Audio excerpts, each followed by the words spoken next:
Welcome to Flat Earth Debate Uncut and After Show. I'm your host Nathan Oakley, and if you are new to this channel, or you've not done so already, then be sure to subscribe, hit the bell notification icon and join button if you'd like to become a Nathan Oakley 1980 channel member and keep up to date with the Flat Earth Debate. If you would like to support the channel, there is a super chat that runs alongside each of these shows while they premiere, and there's also a PayPal, Patreon and crypto link in the info box below the video. Speaking of Patreon, I'm going to do a quick shout out to all of you who do support me on Patreon. So, a massive shout out of thanks and appreciation to Melby Styles, Troy Shuker, Bose Nail, Samson, Maris, Mobile Max 777, Neo the One, Lost Cat FE, Rob W, Open Minded, Reese Pound, Del West Watson, Mike, Dick Earth Skeptic, NA Literalist, Maria Neelands, Unbelievable Productions, Blue Ridge Ranger, Rob H, The Real Gabster, Windrider, Liam Nedrick, Abraham Mohammed, Naibai, Adrian Quintana, Skeptic 936, Life is Short, Fireball X, Texas Mike, Edwin Johnson, Kirsten Smith, and David Wayne Foster. So another massive thank you to all of you for supporting me on Patreon. Also below this video there is a link to get £50 for switching your UK electricity supplier to Octopus Energy. With that I'm going to hand over to whoever is in Discord and Google so you can enjoy their conversation while I set up for today's live show.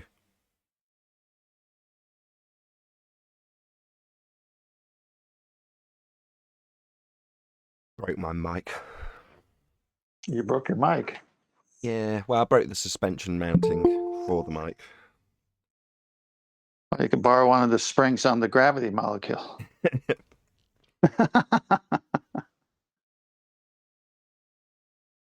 Might just do away with the suspension mounting. I think the microphone itself is okay. Yeah, you sound good. Hello, hello. Hey, Neil. Hello. Hello. So How am I coming in? Very well. Very good. Working today, so I'm on mood. You're on mute. Until they tell you to stop listening, then you put it out loud on speaker. What I thought I'd do, because of having enough acoustic treatment already to fiddle with it and move things around, I've ordered 2 more panels that I've already got 2 of. I've got 2 of them. I've ordered 2 more. Eventually I'll have 8 in total. I'll just order them every other month or whatever, whenever I can afford to. Anyway. Is this in addition to what your wife said to do, or is this the same? No, in addition. So I've ordered one to replace one that I moved around to satisfy my wife's desire to have the one above the radiator look the rest the same as the others. And the other 2, as I say, I've already got duplicates of them in a different location. But I thought, because I've got duplicates of them, rather than getting them in a massive box, then you have to unbox them and deal with the packaging. And they're just cumbersome, and then you're into getting the drill out with 2 brand new things around you that you don't want to get damaged. And I'm like, I don't really want to do that. So what I'll do instead is I'll take the 2 that I've already got and just reposition them where the new ones will go. That way I can, it's much more under my control, if you know what I mean. Mm-hmm. Anyway, got it all hooked up and all the holes drilled. The main problem I had was I was drilling into a lintel, and I just couldn't get, my drill's just not good enough. It just hasn't got the torque to get into this lintel, even, with a good drill bit and good hammer action. I chewed my way through it over about 10 minutes sitting there with the drill. Eventually got a hole big enough to put a raw plug in. But by the time I've made the hole, I've pointed the hole slightly down. Yeah, because it's right up high near the ceiling. And then I picked out a screw that I thought was appropriate, right, that matched the raw plug and matched the size of the hole. What I didn't realise was this screw had an angled edge on the front of it. And I put this panel on, and within a couple of seconds I turned around to have a look at it, and as my back was turned, literally within a second, it slipped off the screw because it had got this angled edge on it, and I'd put a slightly downward angle on it, so it just slipped off the hardware in the process, taking out the mic and taking out a polystyrene. Oh, that's what happened. Wow. Yeah, so I smacked it, and I'm like, oh, marvellous, have I damaged the actual panel? And I hadn't, surprisingly enough. Very well built. Testament to how good they are, considering it fell from the ceiling and hit a load of things on the way down, and then wasn't in any way damaged. I was like, oh, that's surprisingly good build quality. Anyway, but I've now realised, starting the show. Go on. The same proof of gravity. Yeah, right. Well, no, I had to put it up there for it to come back down. Anyway, There we Well, go. did it fall up? Did they? When it came loose, did it fall up, Nathan? no, No, I had to put it fell up. I down. just said that. I had to put it up in the air in the first instance. Anyway, so that when it stacked it onto all of the other stuff, I cleared up the mess and there was no real damage done. But now I've realised there is. As I say, this microphone's now got a bus suspension thing, as it obviously twatted into that as it fell down.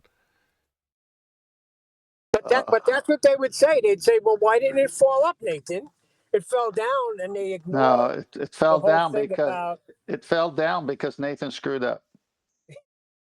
it's heavier too. He brought it up. No, anyway, in the end, I changed the screws and There we go. polyfilled gravity the with a holes screw. and made them straight so that it wouldn't slip off. Because it's one of those that once it's good in a way that it immediately did it. Because you think, I couldn't forgive myself if it fell on one of my kids. You know, that's the last thing you need. So I was like, okay, well, I'll go to the effort of re-polyfilling it and making sure that the raw plugs are straight and that the hardware won't have it slip off the attachment on the back of the panel that it actually hangs off.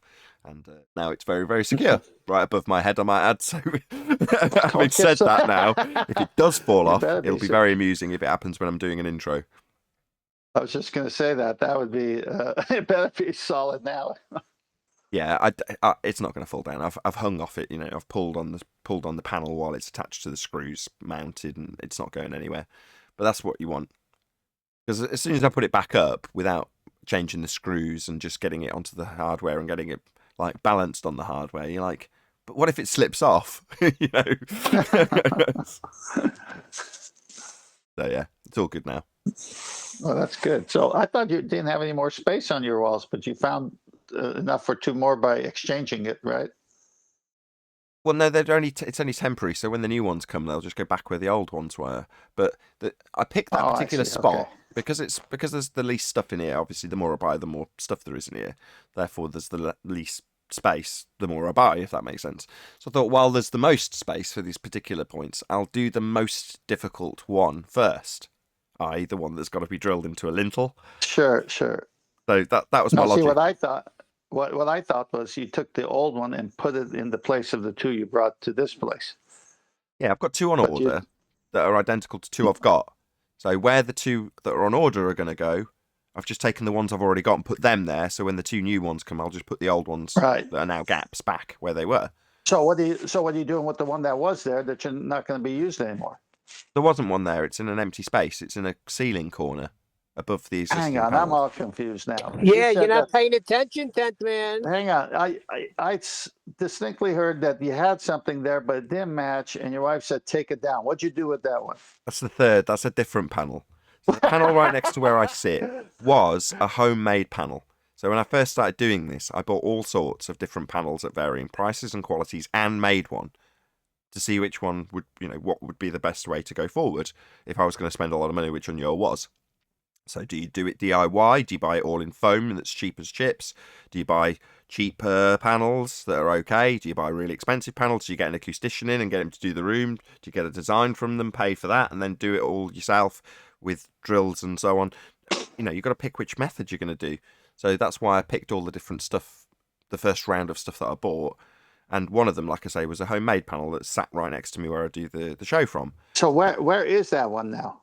But that one is also, I've done the same thing. So I've moved from behind the door a panel I'd already got into the position that the homemade one was. And then, obviously, that's then leaving a gap somewhere else. Now, I have actually shuffled something else into that position, but that's going to come when that order gets fulfilled. And I'll move that panel back as well. And so it goes on. It's just a case of shuffling stuff around. So you're still using the homemade one? No. 10th man, do you want a panel? I can't believe so that's what's my question. What's happening with the homemade one if you're not using it? Nothing. I've shoved it under the sofa. Thank you. That was the answer I was looking for. I was going to say, do you want a panel or something? No, I don't want. Them? No, I don't want a panel. I'm just trying to figure out what he did with the DIY one. Obviously, I attempted to put it in a different location, but then the wife wouldn't have that. She was like, no, the purpose of this is to get rid of the one that's ugly, that doesn't match. Like, I'd never thought about it much because I made it. Not that it's like... I hope you're taping this show. This is too funny, man. I am taping this show, yeah. So the homemade one went under the couch, which is the only answer I was looking for from the beginning. But I went through this whole maze to get there. You took the ball. You took the baller route. What's so interesting about the homemade one being stuffed, discarded? That was the whole point. That's where this began. The reason I've got No, to do the whole point was yesterday. You said your wife said, take down that one that doesn't match, get a new one. So I'm running off that information. And today you said that you ended up ordering 2 more, and I'm saying, what? Wait a minute, is this the same one as the one yesterday, or is this different? You said, no, this is in addition. So then that left me with the mind or the thought, well, what's he doing with the old one? So I was just wondering where the old one went, and now I know it's under the couch. Yeah, the old one's under the couch, and then one that I'd already got in a different category. I did the same thing with a week ago.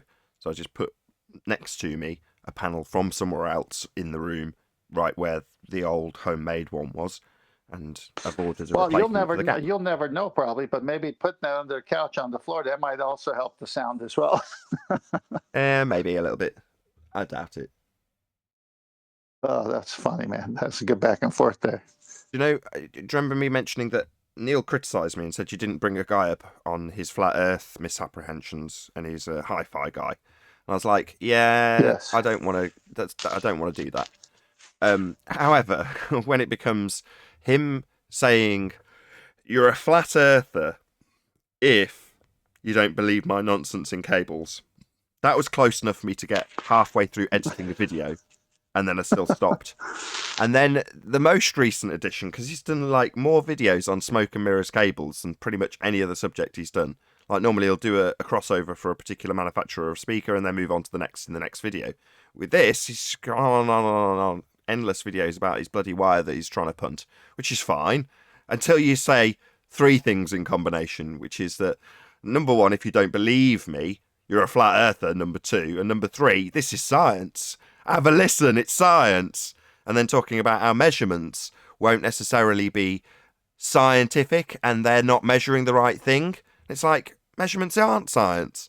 So I ended up actually responding this time, not just half doing a video in response. Nice. Yeah, I listened to it. It was good. I had to listen. I don't know how it'll go over because it's debunking hi-fi myths. The only bit that's crossover with flat Earth is the science bit. So they're claiming science where they haven't got any. Well, there's a crossover there. Now, I didn't in any way rip into him in terms of his misapprehensions about flat Earth just because he's been sent a T-shirt. My gripe is that you're saying, if you don't believe me, that you're a flat earther. Now, the implication is science denier because he said it. It's like, okay, well, that's a step too far then. I've got to get involved because you're now basically saying, if you don't believe my smoke and mirrors magic show, then you're a flat earther. Therefore, science denier, because we're talking about science here. It's like none of the above is true. So therefore, I made a response. Saying that he's in hi-fi wires, he should have known how to gauge the argument before he entered it. I said on the last show, I've got a great pun. I've got no beef with somebody making an extra profit out of wire. A lot of different industries do that because there's very slim margins in the equipment and there's very little new coming out. Certainly very little improvements, and probably hasn't been for 20 years in the equipment. So you've got to have new marketing, new bullshit to try and sell products to people who have already got them. And you've got to have new buzzwords and new decoder technologies and new sample rates and all that sort of stuff to sell more boxes. So I get it. But in the same industry, you've got this completely unregulated section of it that deals with cables. And it's all smoke and mirrors. They immediately move away from I got sucked into the cables. I went out and I put, if that's what you're talking about, I went and I put these cables supposed to come in more clear of the picture. I bought these hi-fi cables that cost like $100 and it didn't look any different to me or sound any different. Are you talking about the HDMI? Yeah, those wires. Dealing with digital data is complete nonsense. Anyway, there's a lot of smoke and mirrors in it, and I've addressed them. I'm gonna say right now that if anyone wears a T-shirt and it's making flat earthers look derogatory, that's racist and hate speech. Racist. Actually, Nathan, that happened to me. I went to listen to this guy Lionel that Eli turned me on to. Nothing to do with flat Earth. And of course, what do you think he's saying? You know, it's like you conspiracy people, like flat Earth. They get on that, and he's talking about people that jump on conspiracies. I was like, I can't believe this. I just came over to hear something else, and he's talking flat Earth. So I had to get on him in the chat. So I put your channel down. So absolutely, we'll have to continue this conversation in the actual live show.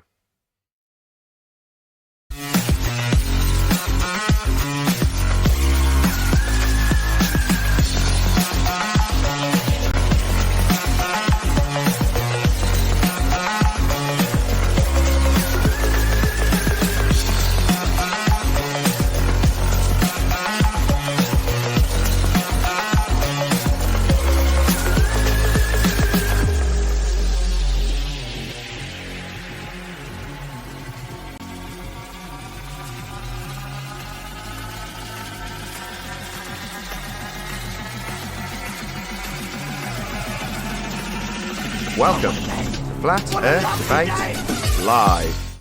I'm your host, Nathan Oakley, and if you are new to this channel, then you will be used to my camera not being frozen when I do this introduction. If you are new to this channel, then be sure to subscribe, hit the bell notification icon and join button to keep up to date with the Flat Earth debate.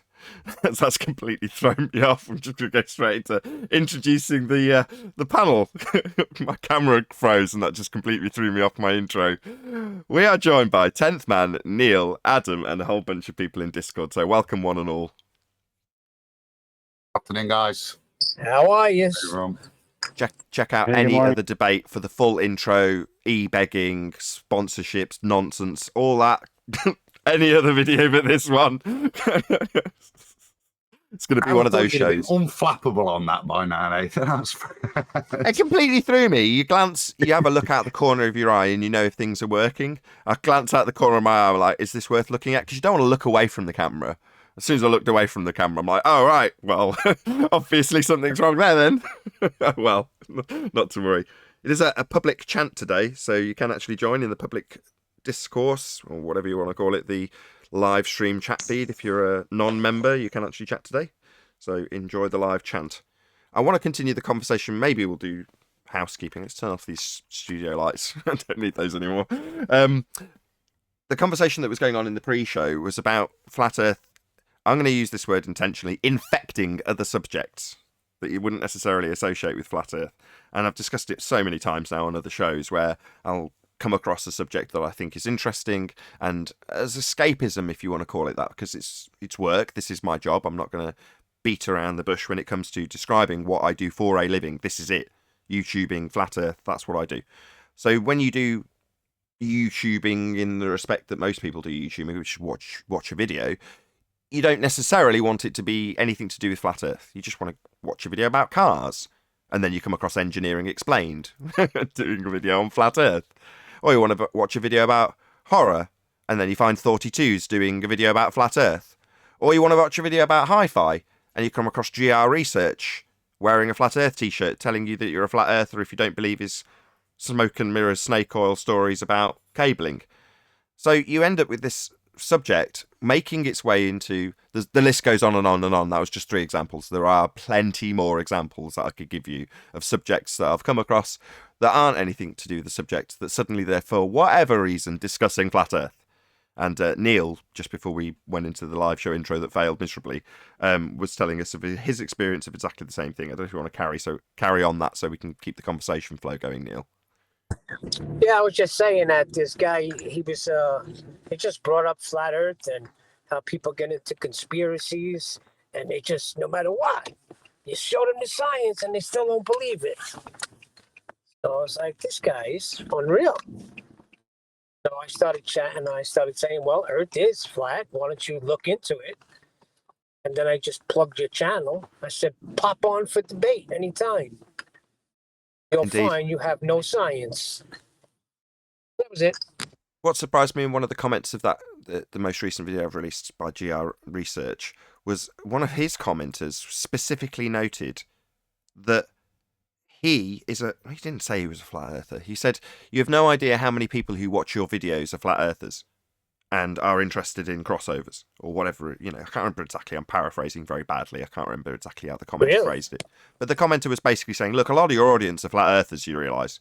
In other words, don't talk down to flat earthers, just talk about crossovers. Right? That's your channel. Do what you do, because that's what I've come for. Now, his sentiment was exactly my sentiment, and I responded to him. I was like, yeah, I intended to make a video on this guy. And it's true, I almost got to the end of editing a video on it and then decided against it. I'm like, why get between this guy and his earnings? I don't see the point. It's not enough just because he's been sent a t-shirt. Go on, whoever that is. You know what bothers Hello. me? They don't even look into it. Hey, they don't even look into it. They just dog you, and that's it. Well, in this case, the trolls are strong today. Well, the They're audio not guy, in numbers. the audio guy with the cable, he's just pure stereotypical. in his attitude, but he's a total normie in that regard. Ah, I've got no issue with him being a total normie. That's why I stopped making the first video that I edited. It's still sat on my iPad, not going to be completed. But I've got no issue with that. So if it's like, well, I don't really get this, but yeah, of course Earth's a sphere. You're like, am I going to go away and debunk this guy? He's not associated with the subject. Someone's just sent him a t-shirt. But it gets worse, or that was why I edited the first video, because he's saying, well, you're a flat earther if you don't believe my cable nonsense. You're like, well, okay, I get it. You want to sort of associate this free t-shirt with the subject that you're covering. That is almost enough for me to make and publish a video. Enough for me to edit one, for sure.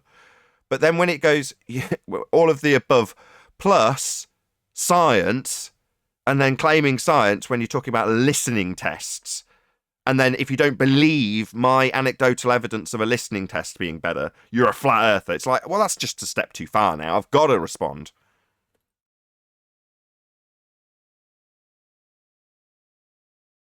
So check that video out. It's called Snake Oil versus Flat Earth versus Science, or Hi-Fi versus Science versus Flat Earth. I've forgotten the title. It doesn't matter. You'll see it.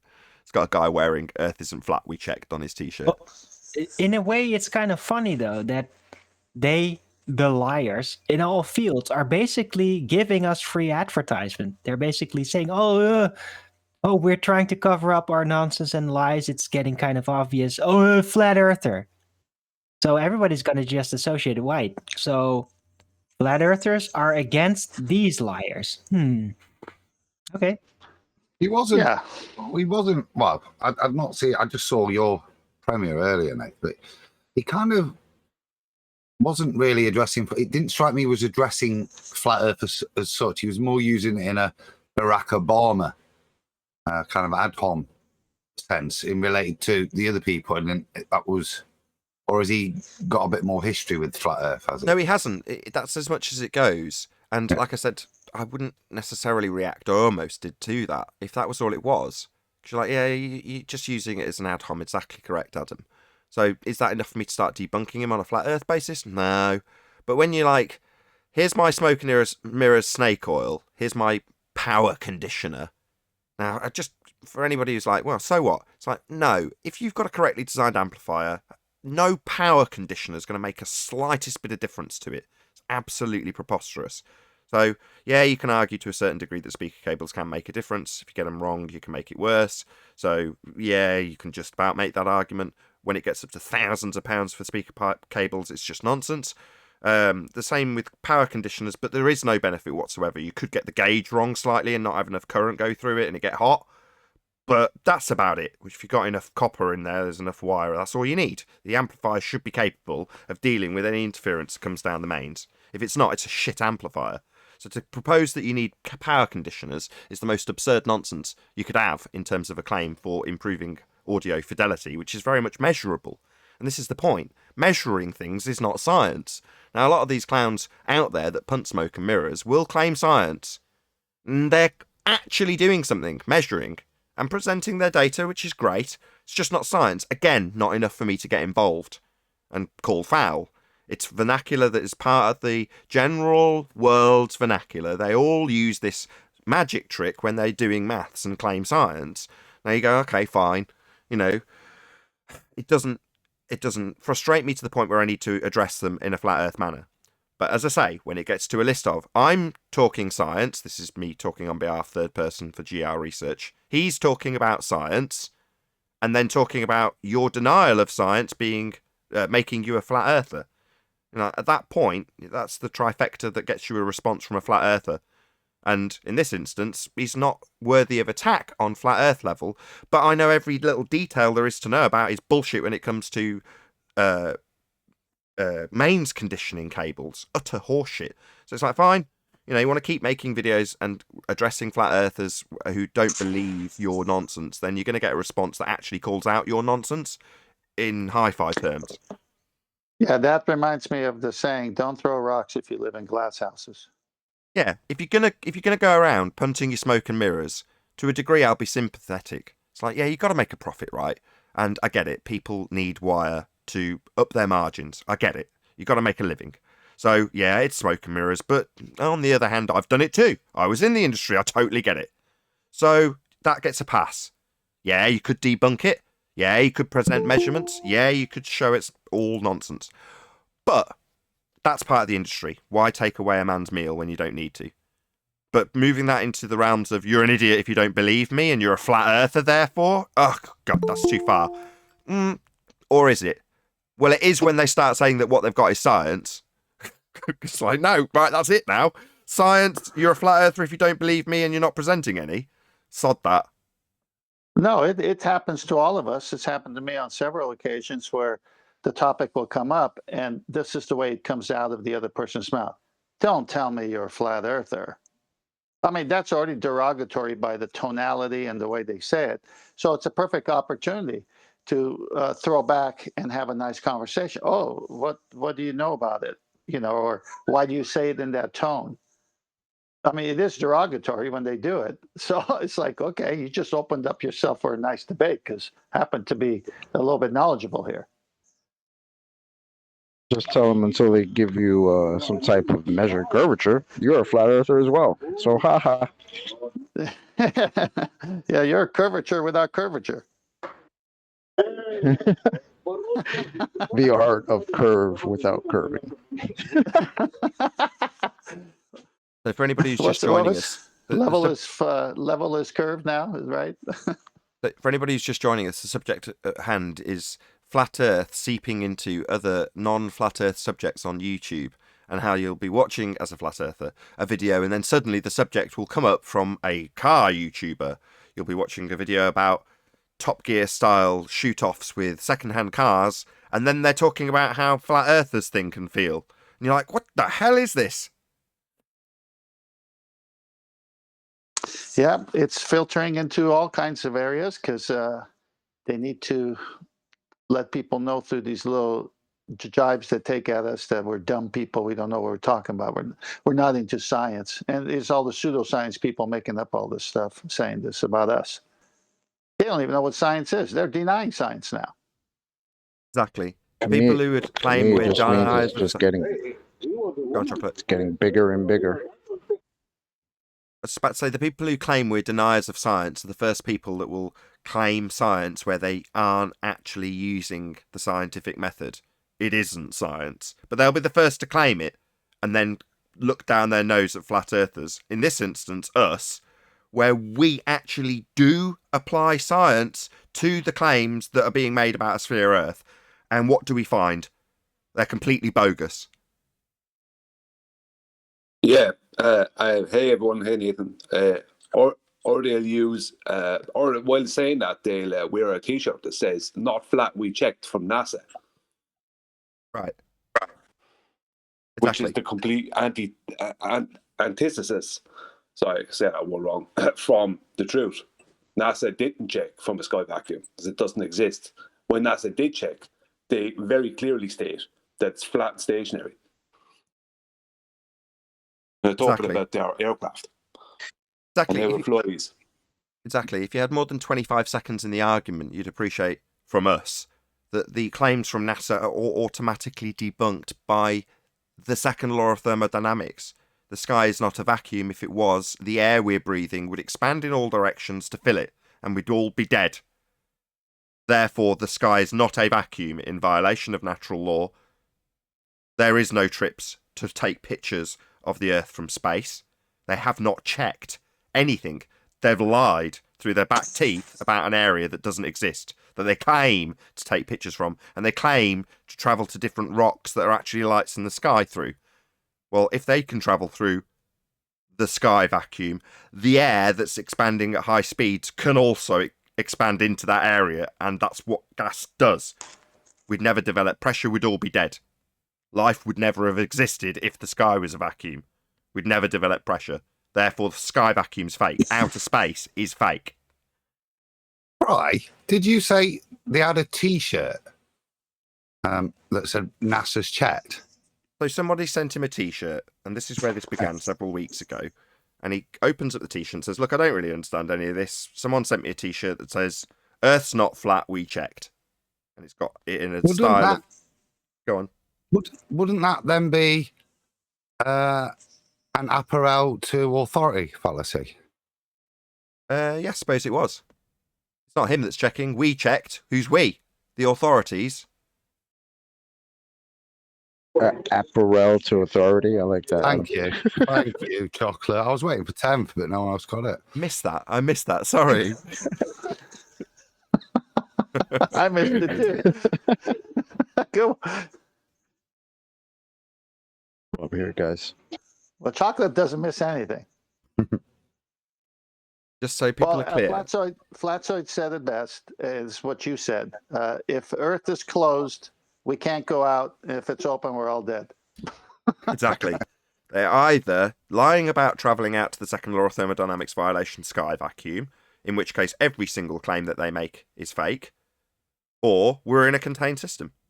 Now, we have gas pressure. That is proof that we are in a contained system, because without the container, there'd be no pressure. And if, as you can see on screen, this area, although it's cross-section cartoon like every single Sphere Earth picture, here we go, here's a better one. This is high-pressure gas, and this is 10 to the minus 17 torr vacuum. Absolutely absurd. The gas would fill the space. If this is a vacuum, gas is going to be filling it.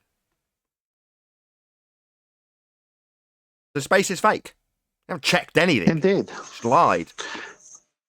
And when you ask them for a demonstration of a vacuum of any type, they have to put it in a container and take out all the air. So they can't even have a vacuum without a container to demonstrate here on Earth. And they want us to believe in this picture that there's nothing between the Earth and the sun there, and everything in between is a vacuum.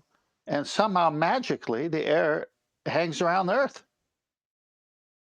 Before we get to the end of this particular discussion, because we veered off away from the video that I made recently or this morning, I want to do a shout out to the guy whose chunk of video I used to debunk the claims about mains conditioners, and that's Ethan Weiner. So Ethan, obviously spelled as Ethan, but Weiner, W-I-N-E-R. And Ethan Weiner is possibly my favourite, if not my second favourite acoustician out there. Very straight-talking, ex-audio engineer, has set up multitudes of studios, done multitudes of recordings, wrote books that are used in universities to teach acoustics. The guy knows his stuff. Now, he also understands how to test things, and the equipment's industry standardised for testing. And he knows what to test, how to test it, and he explains in that video. The section that I used was the most concise version I could find that crammed almost everything I could think of that you can test when it comes to audio fidelity. Something that's been well established for hundreds of years now. In terms of the testing, for the last 80 years, we've had the ability to test this stuff. So there's not much outside the remit of being able to test and justify and show how things differ in terms of quality. So all this, you have to listen, bullshit. No, you don't. We know how to test. We know how to measure. It's not science. It's measuring. Nevertheless, that bullshit is used a lot, and Ethan Weiner dissects it, and he's, like I say, he's one of my favourites. He's absolutely fantastic. Check him out. Check out his Audio Myths workshop. There's a link to that directly below the video that I made this morning. So if nothing else, check out Ethan Weiner. He's brilliant, brilliant guy. So Nathan, are you saying he gave you sound advice? Yes, he did indeed. So many of the things that he talks about in terms of acoustically treating a studio, which I've been doing for the last 8 or 9 months, I've taken a lot of his advice and put it into practical application, put my money where my mouth is, bought stuff. So yeah, that's a testament to what he says, and he's taught me many things that I never thought I'd ever know. Having worked in studios, having worked with audio equipment for a good chunk of my life, he's still taught me huge amounts of things that I had no idea even existed as knowledge. Keep talking, Nathan, because Sleeping Warrior is going to jump all over me right now. Oh, okay. Can I just say, Tenth, that your attempts at humour are really lowering the tone of the show. Oh, I'll tell you what lowered my tone earlier, Tony, was your video, but boy, was I laughing.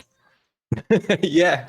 I've got to say, if the Blathers want to claim gravity is a force, even though we know it's not, then we can equivocate that and say that you must therefore accept that fish that isn't the most putrid fish is really quite acceptable. So I want to see them demonstrate it. So shout out to the fish company that's made a fortune. Do you know, since then I've looked up how expensive those fish tins are. 25 quid. You know, it's supposed to be opened underwater. That's where the guy made the mistake. When have you ever had smoked cats, Nathan? I've eaten a lot of disgusting things in my time as a rep. So when you're out schmoozing somebody to try and get them to buy your product, if you're out in a foreign land, they'll take you to a high-class restaurant. They'll want to impress you as much as you want to impress them, just culturally the way it is if you're a guest in someone's country. And over the course of my time as a rep, the amount of things that I had to shovel into my mouth and go, that's delicious. Knowing full well that it was repugnant. Cats was one. Let's not. When I put it in comments, it's much nicer than when I say it verbally, Anthony. Let's just move on. I'm just waiting for the spam. Nathan's a cat eater. Yeah, I've eaten cat, I've eaten dog, I've eaten all sorts of horrible things. The most repugnant thing I can imagine that I ate was actually an egg, as opposed to similar process to what your is it mackerel? I forget the fish that's in that particular tin. Very disgusting. Oh, the 1,000-year-old egg. Yeah, I have. Yes, correct. A black egg. Correct. Fermented in its own shell, and it was repugnant. That was probably the most vile thing. And no, there was something else I ate in Hong Kong that was even more disgusting, and that was one of their. The reason Hong Kong's called Hong Kong is because Hong Kong loosely translates to fragrant bay. If you've ever been to Hong Kong, there's a massive bay, so obvious reason. But it stinks. And inside the bay, they've got crabs. And they catch the crabs, which are all diseased, and they serve them up as a delicacy. Especially, they've got to be the diseased ones, because they taste better. Right? What the? Really? So that was something else equally repugnant that I ate. And that particular time, that was one of the few times that my the director of the company was with me when I was eating those crabs in Hong Kong. And and I ate it and told the person I was schmoozing that it was delicious and thank you so much and wow, what hospitality. But my boss didn't. And afterwards I was like, why didn't you eat it? It's like, because it was disgusting. And I was like, yeah, but we're here to, you've got to show. And he's like, no, I don't. Gave me that look that was like, that's what I'm paying you for. Very professional. I guess the moral to the story is if they equivocate, like the gravity is not really a force, but they can think of it as a force, then they can also think of the not smelliest of fish to be, really quite placid and quite nice. So I look forward to that one, Blurthers. All in the preparation. Does it mean we can, if they start equivocating, are we just allowed to start going? Yeah. Yeah. I didn't watch that bit of the video. I didn't watch because I knew what was coming. But as soon as I saw him starting to open the can, I'm like, what are you doing? That's not how you prepare that. You're supposed to open it underwater because otherwise the smell is repugnant and that's what will linger in the air as you're eating it. So, it didn't prepare the food correctly. It's supposed to be, I've not eaten it. It's supposed to be quite nice. But if you open it underwater in a different place that you're going to actually consume it. But there we go. But how about the juices, though? How about pouring that in a glass and then... Do you know what? I watched a video. I watched about 8 of these last night, and one of the guys described the smell of the juice. He said it's like the juice that you get at the bottom of your bin. Right, it's rotten, literally rotten. Yeah, it's rotten. That's what it is. It's rotten. That's fermentation. Correct. Yes, correct. It's designed to ferment, rot, and in a particular way. So they're not adding enough salt to preserve it. That's the idea. Anyway, Just don't in know how case I you're know about wondering, it's these horrible called foods. Surströmming, and it's on it's my most recent upload on my channel. Go and check it out. Sub if you don't mind it, because it's quite an interesting video. I'm sure I've been offered Well, it. Which country is it native to? Because I'm sure I've been offered it. Sweden.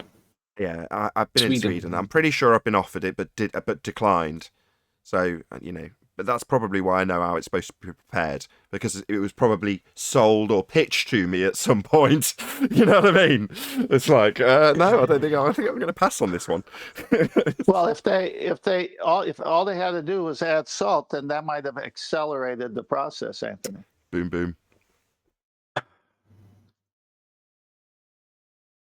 If you come to England, the native dish, if you go anywhere at Northwest, if you go anywhere near Blackpool, it's rock. We don't give them the shit from the sea. We give them proper quality sugar candy. It's fine. Go to Sweden and they give you this disgusting stuff.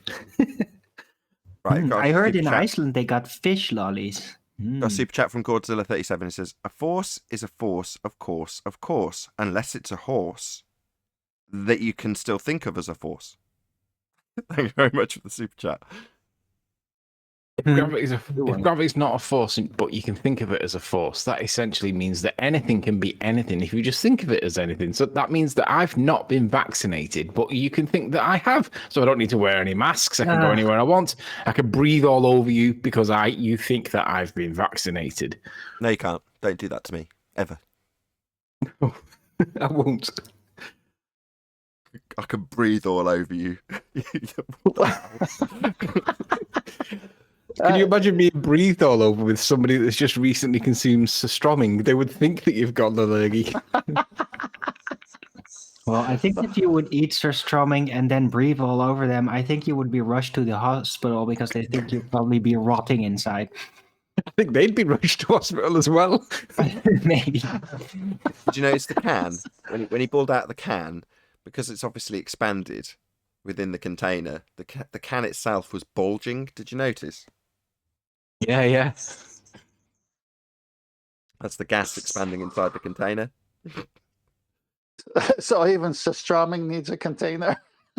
Yeah. Well, the gas is trying to expand, and it's got so much pressure inside the can that it literally buckles the can. Yep. Smell spreads in all directions. I wonder why it's not a smelly from Sweden. You know, like the native smelly. That's because it comes in parallel rays. Right, let's do some housekeeping, right? Because otherwise we're going to have a completely very semi-flat Earth related. Anyway. Look, I'm bringing flat Earth terms and baller terms into this. That's pretty good. Any evidence? No, it's I've got to correct that, Nathan. I can't allow you to say that it's semi-flat Earth related. It's absolutely flat Earth related, because the blurthers pretend that gravity is a force, even though it's expressly defined as an effect. Well, in that case, we can just say that smelly fish isn't the most smelliest of fishes, so we can think that it's somewhere in the middle.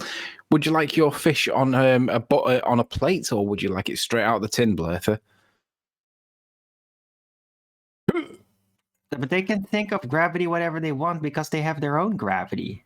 It's their colloquial gravity. Come on, you can't expect the general public to actually apply the official standards, do you? Come on. Have we done the gas pressure without a container? We've done any housekeeping questions. Oh, well, ask that one next then. Let's move to that. Next? First, you mean? Any evidence you can have gas pressure without the necessary antecedent of a container to press upon? Well, when we talk about gravity, right, they use the Cavendish experiment to make the claim, or to illustrate, or to attempt to explain with experiments that mass attracts mass. Now, we all know that doesn't do that, but at least they've got an experiment that they claim that we can then pick apart. Given that we're in a gravitational field on their model, where is the experiment that's the equivalent experiment to the Cavendish experiment for gas pressure that's not, gas pressure that doesn't go into the available volume? Where is that? We're in it, right? So we're in a gravitational field. Where is the test that demonstrates gas pressure without a container? Where is it? Well, they have their own Cavendish response to that, and that is the plasmoid thing being kept to a magnet. Remember? That's their Cavendish explanation for gas pressure. Inside a nuclear reactor, is that the one you're on about? I don't know. So And what plasmoids. plasma? not- Remember, Yeah, plasma. it's inside a nuclear. It's inside a hydrogen fusion container. Sounds like a container, but it also doesn't it's sound like a hydrogen gas. Plasma. So it's all plasma has electromagnetic properties. So it doesn't Right. mean- yeah. So it's Yeah, it seems like a completely false false, equiv- and that's why it's a perfect Cavendish explanation for gas pressure without a container, because it doesn't work. Do you understand? Seems like a false equivalence, though. Everything in the globe and all the arguments involved are false equivalents. That's how it's built. That's what Arwen is saying. He's saying they use this false equivalence as their answer, and they're sitting up with their bow tie looking pretty when they haven't answered anything. Yeah, when they can't show you something like that, they'll show you a diagram. Say that again. When they can't show you a false equivalency like that, like with a plasma being attracted to a magnetic field, which is completely false equivalency. When they can't show you something that is not a false equivalency, all they can show you other than that is a diagram. What's wrong with diagrams? Ain't that science? No. Oh, okay. So I guess the answer to your question, Nathan, is there is no experiment, given that we're in a gravitational field on their model, that demonstrates that it doesn't disperse. I just find that glaring omission huge. It would disperse. That's why space is fake. Any evidence of a physical geometric spheroid horizon formerly known as Earth curvature? Before we go there, the last thing Sleeping Warrior said was on their model. Well, they can have as many models as they want, but if none of them relate or work with reality, what do we call that model?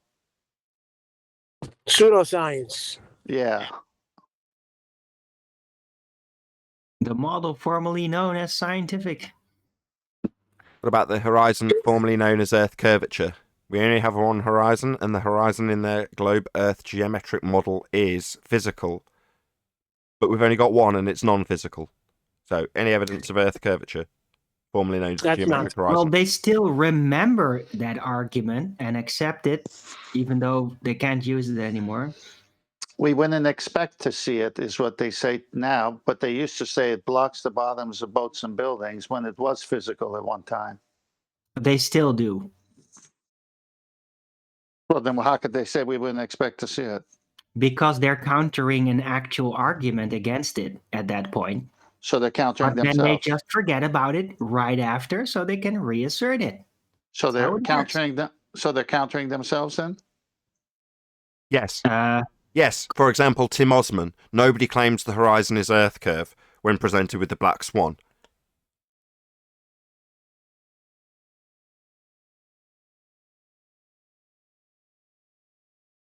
Would maybe a change if that question, well, maybe it wouldn't be better, but maybe the question, is there any evidence that Earth has curvature to it?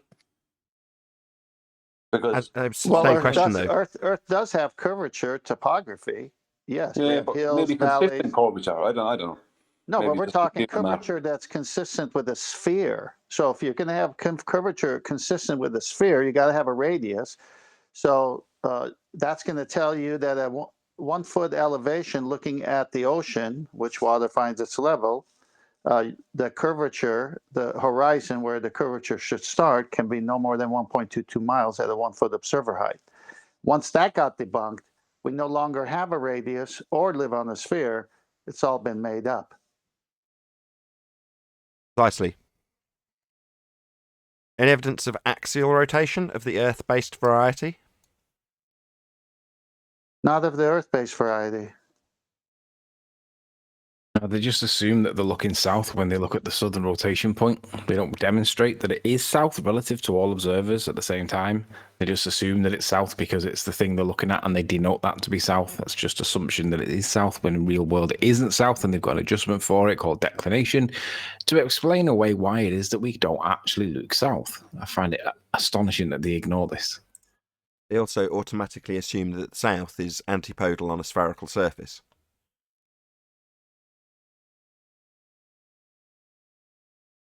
Correct, yeah. They assume that they're looking... Yeah, that's right. It's the same, basically the same point. That's true. I just find it outrageous that they just ignore this.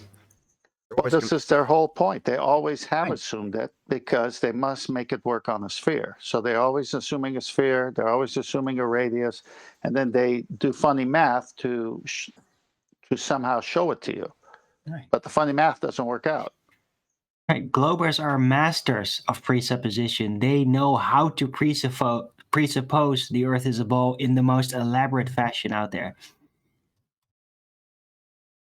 So this example is always going to be cemented in my mind because it's how I learned the formal logical fallacy of affirming the consequent, which is if P then Q, Q therefore P. If the Earth is a sphere, P, then we will observe star rotation in the southern hemisphere. That's Q. We observe star rotation in the southern assumed to be hemisphere. That's Q. Therefore, Earth's a sphere. P. If P, then Q. Q, therefore P. If Earth's a sphere, star rotation southern hemisphere, star rotation southern hemisphere, therefore Earth's a sphere. And it's always what goes through my mind when anybody affirms the consequent for anything. I always think of star rotation, because for many people, they don't notice the trick. And when somebody drops in the word hemisphere, they don't realise that their opponent is automatically assuming that when you travel out towards the horizon in a southerly direction, that when you arrive at your destination, you are antipodal from where you began, because you've merely assumed that the stars that were above your head in the north are now below where you were standing in the north when you arrive in the south. Antipodal from where you began, by assumption only. So their example starts with the assumption that you're going to travel to the southern hemisphere. Like, well, hold on. You're supposed to be proving we're on a sphere, not assuming that I travelled to the bottom of one in your example. And then make an example and claim that it's only because of your assumption that we travelled to the bottom of a sphere that that's occurring at all. Affirming the consequent.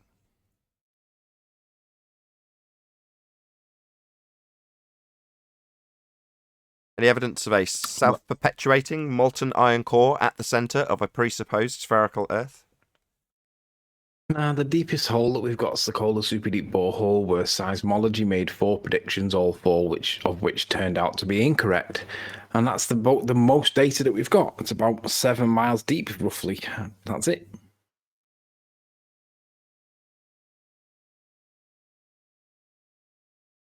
Any evidence of the distance to the sun? It's over there. So bright. No.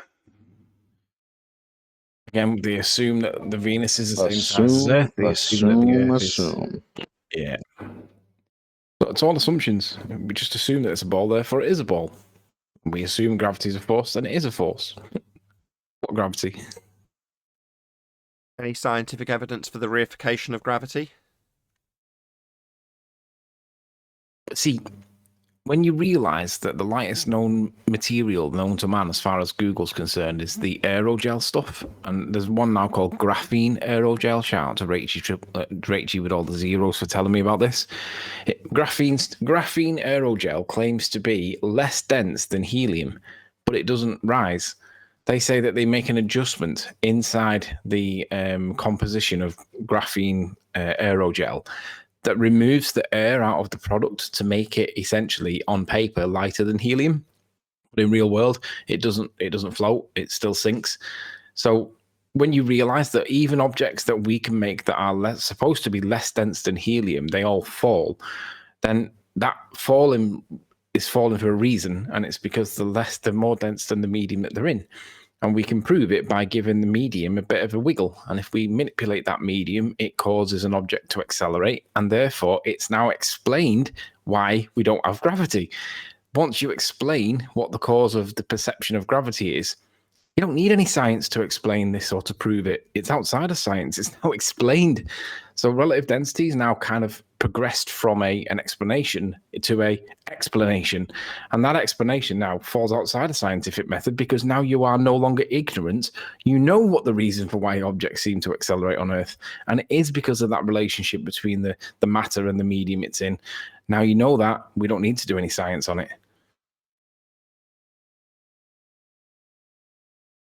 Any single viable hypothesis from any of the fields of astronomy, cosmology, or astrophysics? Nah, Eddington was a fraud. What? Just looking at stuff? That's not science. According to Fight the Flat Earth, it is. He cites Eddington as a proof of gravity. He argues that it's a force in the same sentence as using Eddington, which was an observation only, as a proof, a supporting piece of evidence for gravity. The guy's a clown. Is that it? Did we do all the housekeeping questions? I think so. Yeah, I think so.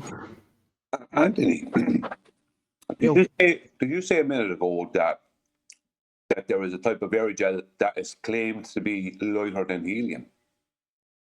Yeah, but you're a bit quiet, Brian. Do you want to get a bit closer? Sorry. Did you say a minute ago that there is an aerogel that is claimed to be lighter, than less dense than helium? Yeah. The claim is that graphene aerogel is lighter than helium, but they put a really nasty. I'll read to you what it says from Wikipedia. If it's not outrageous. light, then it can't be. I know. But that's a again. lie. Hold on. Say Has that to be a again, straight Brian. up lie. I missed what you said. I agree. We don't know what we're agreeing to. You talked over each other. Brian, can you repeat what doesn't happen again? Well, the claim that this type of aerogel is lighter than helium must be a lie if it's not rising, because anything that is more dense than air will not rise through it. But if it's of the same density or more or less, then it will rise. That's why they gave it a nice caveat. Listen to Riley real quick. Okay. What I'll do, I'll put it on screen because this needs some discussion. Nathan, if you wouldn't mind presenting, I want to show this because this is basically weaseling. This is a brilliant example of weaseling. And I just want to show the audience because this is how they make something sound like something when it's not. It's a bit like the PCR testing. They make it sound like something it's not. I won't go into that, but this is what they're going to do. Do you see aerographene on screen, Nathan? I do. Anybody? So it says aerographene or graphene aerogel is, as of April 2020, so we're bang up to date, the least dense solid known at 160 grams per meter cubed. Less than helium. It is approximately 7.5 times less dense than air. So that claim, if it's less dense than air, it's going to act like helium or hydrogen. It's going to rise. But then it says, note that the cited density does not include the weight of the air incorporated in the structure. It does not float in air. That's like saying gravity is not really a force, but you can calculate it as though it's a force, in my opinion. What do you guys think about that? This? No. Well, it seems to suggest like it's a very thin substance that is basically pocketed with air. Correct. Yeah, exactly. So in the same way as... hold on, Anthony. In the same way as you've got something like shaving foam, which is a solid with gas dispersed through it, what they're saying is that this has got air dispersed through it. So you've always got the density overcoming it with the density of air that's in between the gaps of this less dense material. Okay, so that would imply that the air that they take out of it is acting like an anchor to it. But if they take that air out of it, then what are they doing? Are they leaving it as a void with nothing in it, or are they replacing it with what? Well, I would because it still doesn't make sense. Maybe then the properties of it being that light has something to do with the structure of it, and that if they would actually make it that pure material, then it wouldn't be that low density anymore. You know, it's complicated stuff. It's a bullshit claim. Yes. Basically, if you listen to it, it's a bit like saying that my can of beer that's made out of super light aluminium is less dense than the beer that's in it when I subtract the beer that's in it. Do you see what I mean? You're adding one thing, which because the structure of the graphene is so microscopically small, but it still forms a structure that's probably held together by the air. They're just claiming that structure, the little bit that the graphene takes up, is weighs less than the corresponding weight of everything in that whole space as it would have been, which I suppose technically it would be if you could have the aerographene in a vacuum, then you would be weighing it there. But then, of course, it wouldn't still float because you've took away the medium. Well, the only way to so test it's just this, a bullshit claim, isn't it? It's well, a way unless of you just... could validate it by you could evacuate the chamber, put your graphene in, and then you fill it with helium, right? And if it is less dense, then it should float up to the top of the helium. No, That's what I think. Because the claim they're making is it'll fill with helium because they're just small gaps. The gases will go in between the structural bonds and fill it. That's how aerographene works. It's because there's so many little air pockets that the heat can't dissipate through it. I see. So you're so saying it would just fill up with helium and therefore would still weigh more than the corresponding space to the helium because you've got the helium plus the graphene. But they're saying they've got a solid graphene structure that when it's split up and very fine, you can, like if you get some of that stuff that you make cobwebs out of for Halloween, it starts off as quite a chunky bit of cotton wool looking stuff, and then you tease it and tease it and tease it till it gets thin like spider's webs, right? Well, when you've done that, you've obviously got stuff dispersed between it. But it's like, well, no, the density of the fibre web, if I say that in a square centimetre is X density, you're like, well, yeah, it is. But the overall density of the material is still more dense than the air it's in. You're just saying that if you take the overall amount of material that's so thin in a given area, it's actually calculated as less dense if you take the air out of the equation. But you can't because it's always going to be dispersed with whatever gas it's situated in. Therefore, it's not less dense. It's just a Weasley way of saying it's less dense because it's very finely distributed over a given area, correct? Yes. I agree. You can't say. I think it's a big... They can't make the claim. They can't make the claim that it says that it's less dense than helium, if it does not float in air. That's a direct contradiction, in my opinion, and I think that that's misrepresentative. And it's basically bullshittery from people that want to make this sound better than what it is, probably for NASA to buy it off them or whatever. But the point is, if you're going to claim that it's like one thing, but really it's not, that's lying. Well, it's an equivalent. See if this works. So, in the same way, if you take it to a different extreme, you say, well, an iron anvil will float on mercury. However, if I take the same exact material, the iron, and make it like my spider web, make it really thin and wispy, same material, but really thin and wispy, and I go, well, that's not going to float on mercury. And you go, yeah, it would. It would still float, right? It doesn't matter that the material can get in between the gaps.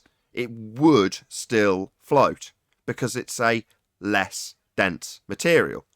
So therefore, if it doesn't float, i.e. the gaps just fill up, it's a bit of a false equivalence because we're talking about liquid rather than gas between, but it's still close enough for me to make this comparison. I would suggest that regardless of how thin you made that material, it would still float on the mercury. It would never sink between it because of the gaps. Am I wrong? No. But this is... I think this claim is lies. I'll tell you why. Because the material itself is said to be lighter, less dense than helium. And the claim that it doesn't rise because air goes within it. Well, air is the same density as air. The material is supposedly less dense than helium. If you put helium in a balloon, the balloon itself is more dense than air. But because of the air and the helium, it rises. The air outside and the helium inside, it rises. So technically that air should be displacing that, if that was true. I call it total BS on that whole claim. Yeah. If it's lighter than air, it should displace the air. You don't need the helium. Well, yeah, because the other thing they're implying that the air is acting like an anchor in the substance. And it's like, at the end of the day, it still comes back to, if they're going to claim that it's less dense than helium, then the way to demonstrate that is to put it in air and see does it float. If you're going to weasel around with the maths to make an adjustment for why it doesn't do it, then the claim must fail. It's that simple.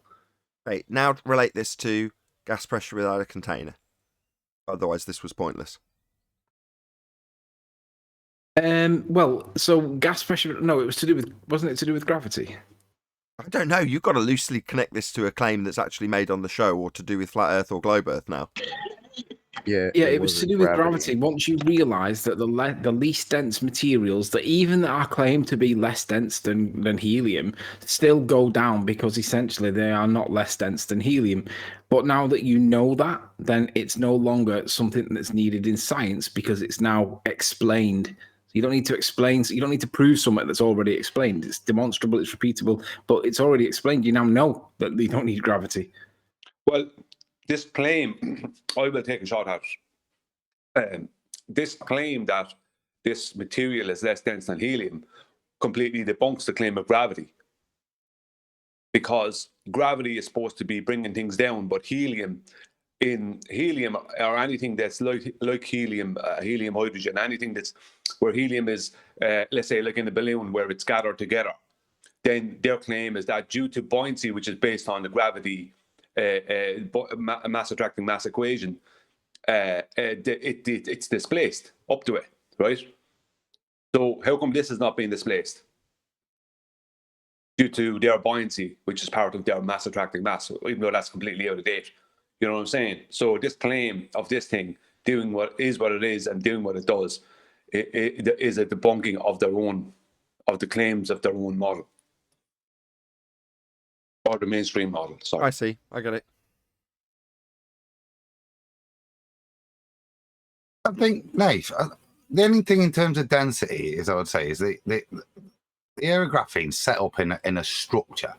And if you think of it a bit like Meccano sort of thing, if you were to take down all the Meccano and stack it back up to put it back in the box, then it'd be very dense, wouldn't it?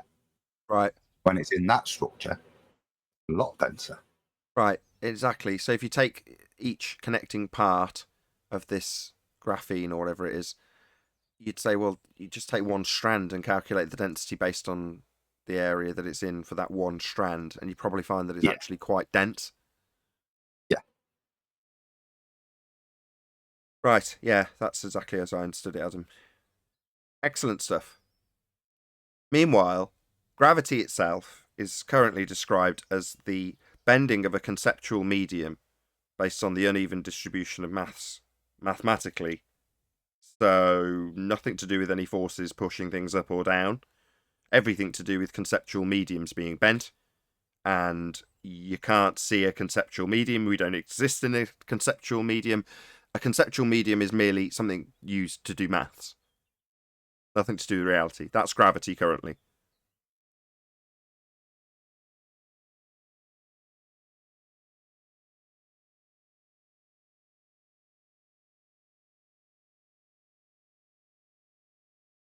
No challenge from anyone in Discord on this gravity? Yeah, it must be a bit of a bummer to now have gravity explained. Falls outside a scientific method because it's explained. It's the phenomena that we observe doesn't actually exist. That must be a bit of a bummer if you're a blurther, because don't you need that on your model? Don't you need that to explain certain stuff? Well, a lot of stuff. Yeah, it's not science anymore, guys. It's explained. Weird how they use it to explain stuff when often the thing that they're using it to defend. I've heard flat earthers in the past say, oh, gravity's just like the magic word they use to explain everything. Well, yeah, it is. They just blurt it out whenever there's something difficult that they can't explain. But it's very rarely actually applied in terms of what gravity really is. And half of them don't even know what it is. That's the conclusion. More than half don't know what it is. Yeah, gravity at present in their model is apparent orbits. That's actually yeah, apparent orbits. They're not actually orbiting. They're going in along a straight geodesic path, which kind of indicates like a Mercator projection, which is like a square map or rectangular map, where it indicates that they're traversing over us in straight lines and then looping back round Pac-Man style. I'm not saying that that's what's going on, but that is the implication when he says that the geodesic paths are straight. It's like, so what is going on then? Maybe he wasn't telling lies. Maybe that is what's going on, and we're just, I don't know, but it's definitely not orbits. Yeah, and how can they have it? Sorry, go on, Nathan. It wasn't me. I was hoping. Sure. I was going to encourage you, actually, Brian, to explain the current This is relatively new information to me in terms of how gravity is defined with orbits, but if you can launch into that, I'd be very grateful at this stage because it's useful for the audience. Yeah, no hassles. Albert Einstein in 1915 said that the uneven distribution of mass causes the curvature of space-time. The curvature of space-time, is claimed to be gravity. Gravity is claimed to be the curvature of space-time, and the effect that we are told we will see or observe is apparent orbits. That is that. Einstein never defined clearly what he meant by effect, other than saying apparent orbits, and he never defined what he meant by the word mass. So that is gravity at present. Is that okay, Nathan?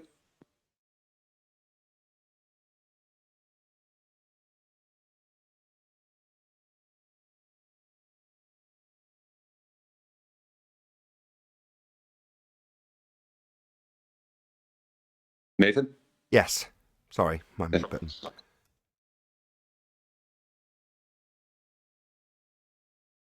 There's a few people who were off mute while you were saying that. Nobody's piped up from Discord, though. Hey, you guys. Good morning. Yeah. Discord. There you go. I knew someone wanted to add something. Go ahead, Stigoli. Well, I think I talked over Truth Be Told. I was trying to get one of these ballers in here. Ratio Swan is talking a lot of stuff in the chat. Hop in VC, man. Yeah, I wanted to add something earlier, but it's not about the current what so-called gravity is, but Newton's gravity. I mean, I've been trying to read through it, and from a layman's point of view, it's quite daunting. I'm talking about the Principia, right? But the title of it is intriguing for me because in the Principia, obviously, it's written in Latin, right? But the translation of it, it's weird. It's mathematical principles. Now I'm thinking, am I understanding that incorrectly, or you know what I mean? If is it all based on maths, or what is it? Maybe I'm not really clued up to understand that. No. Maths because it's maths. Well, I would say most of the translations of the Principia, as it comes from Latin, what can happen is the belief system that was based around it then changes the translations, because it's like the words gravitas and masse mean gravitas means weight or heavy in Latin. It's just a description, and masse means a large amount of something. Right, that's basically what it means. There is a few other meanings to it, strangely enough, in Latin as well, but the basic of it is a large amount of something, or accumulation of matter type thing. But if you have a belief and you're in 2021 translating that, your belief is going to color the translation. And if there's mathematics in it, the mathematics are based on weight. It's about weight, what causes weight, and why things are heavy or not heavy. And it's basically an unfinished work, really, in a lot of ways, because Newton could never get to the bottom of, I don't think, or at least it was claimed that he never got to the bottom of what he was trying to find out. That would be, you have to take that into account if you're looking at the Principia, because in Latin, a lot of words are brought, sorry, in English, there's a lot of words that are brought from Latin, but they are then changed in their definition. So people will take their belief when they hear the word gravitas, they put in the word gravity and straight away make it into a force of attraction between masses. Whereas gravitas doesn't mean a force of attraction between masses. It's just a description of heavy or weight. You know, examples like that. Examples like that is what will cause a bad changeover linguistically, if you know what I mean. Perfect. With that, I'm going to say, if you are watching this on either Nathan Oakley 1980 or Nathan Oakley premiering streams, then stay tuned, as there will be an after show to follow. Unfortunately, if you are watching this live, this is where we bid you farewell.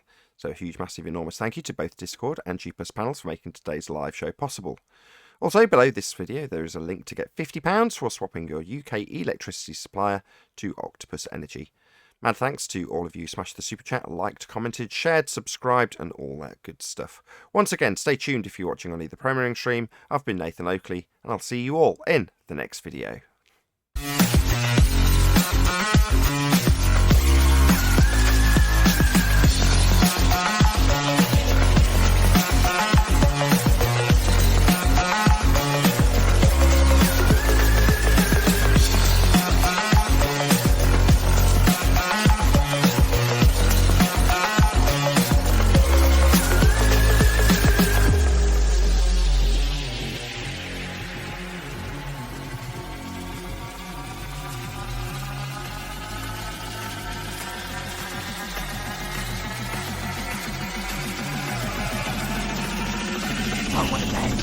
What a lovely day!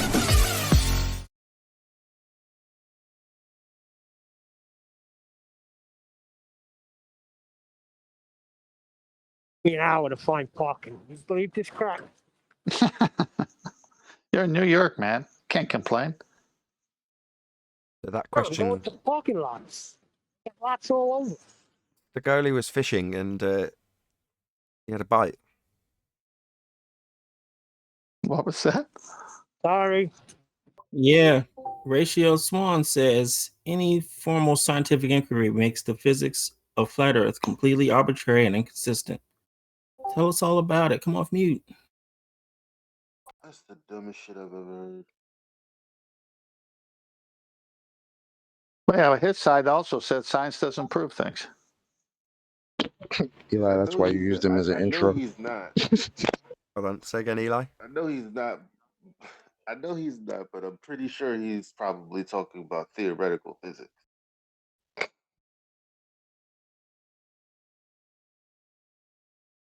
If science doesn't prove anything, then it hasn't proved that the Earth's a sphere, then, right? That's what I hear whenever I hear that. Funny though, Yeah. because they used to say body of science proves we live on a ball. Things done changed, didn't they? And they realised that there wasn't any.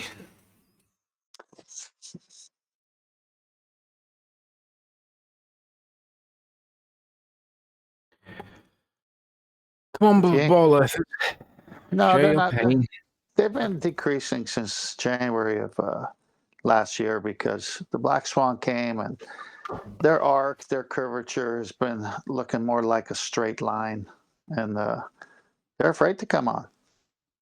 Yeah, the simple fact is they can't come on anymore. They have to pretend that they're on protest, and they have to take up slots in Discord so that new people can't come in. That's all they're doing, and we just laugh at it. It's outrageous. It's gotten so comical because when they come on, they die much quicker now. The arguments are tight on their side, and they know if they come on, they'll be embarrassed, and they don't want Nathan to use them in the premiere show at the beginning of a show, and everyone laughing at them. Not necessarily. You know, as I say, Stigali's got his fishing hook out, and everyone else is piping up when there's a silence for the guy to actually respond to him. Well, I'm just talking about the last year plus. I've been seeing a trend towards this, that they won't come on like they used to, and their arguments have been soundly defeated. That it's like, if I'm a baller, if I was a baller, I ain't going on that show. I'm gonna look like rumpus after they're done with me.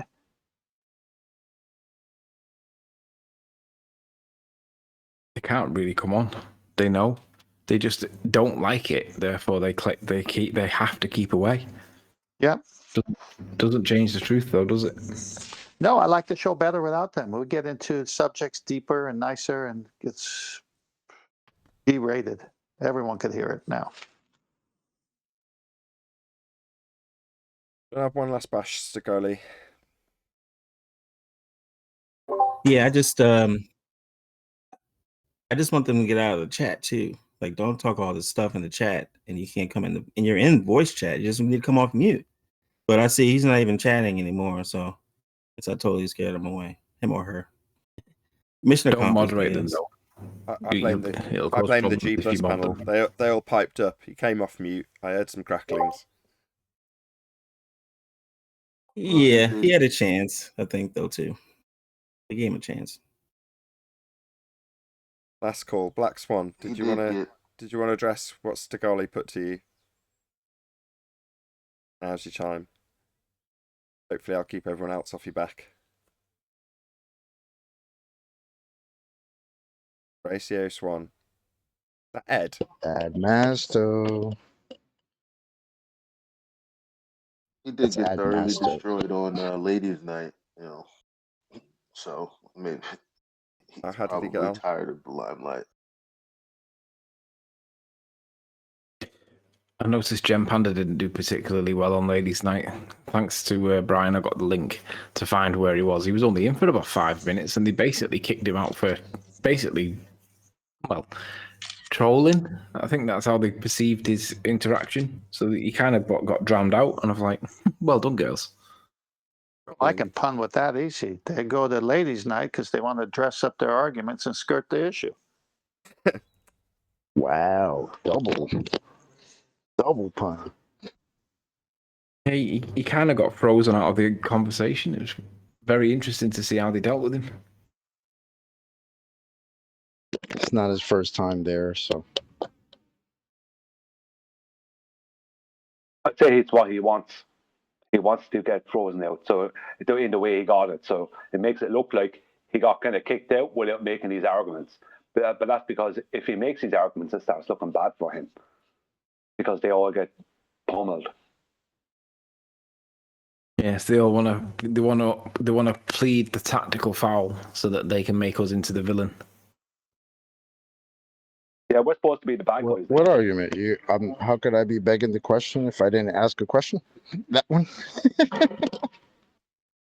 No, Yeah. but you know, on You top gotta of that, no one was talking. Well, not no one was talking to him, but when I said you're begging the question, I wasn't talking. We can't hear you. We can't hear you. Bit distant. I hear him fine. Yeah, I said when because I was the first one to say you're begging the question. I wasn't even talking to him.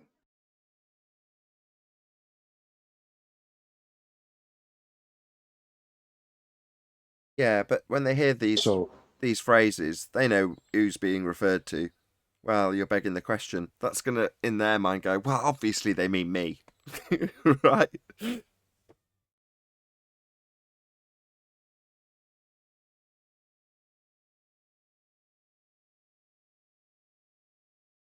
Who else around here begs the question, Eli?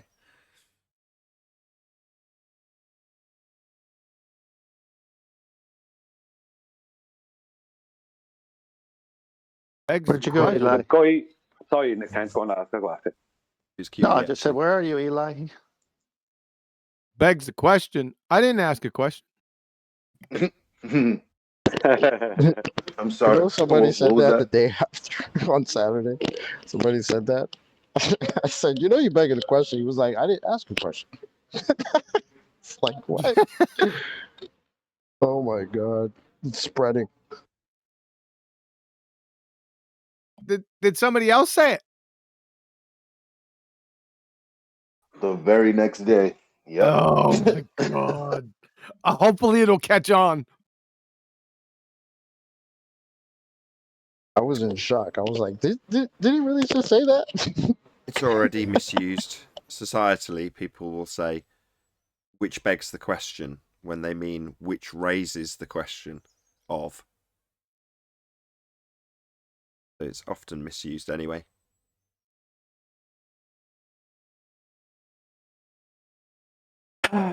Seems like it's another quiet day at the office, eh, Nath? By me, I sat back, feet up. Well, until you just ruined it. What do you think of that graphene aerogel, John? They claim it's less dense than helium, but doesn't float in air. What the hell are you talking about?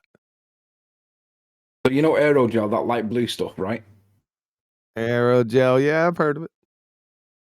They've got a new one out now that's like a refined version of, not a superseded version of, a refined version of, and it's made it lighter, and it's gone from being 6 times more dense than the medium than air to now being lighter than helium, However, it doesn't actually float in air because they make a mathematical adjustment where they remove the air from out of the process mathematically to explain why it is lighter than helium but doesn't float in air. In other words, they're making a claim that they've got to apply a bit of maths to substantiate, and then in the real world, it doesn't do what they say it does. You've got to apply a bit of maths to make it do it that way. So it's not lighter than air, but you can think of it as lighter than air. Oh God, how did we ever get here? When's your birthday? Right? Pardon? When's your birthday? August. When's my birthday? Yes. It's the end of September. Yeah, that figures. What's your favorite color? Oh God. Well, I'm a it's Liverpool fan, so it should be red, but I actually like blue.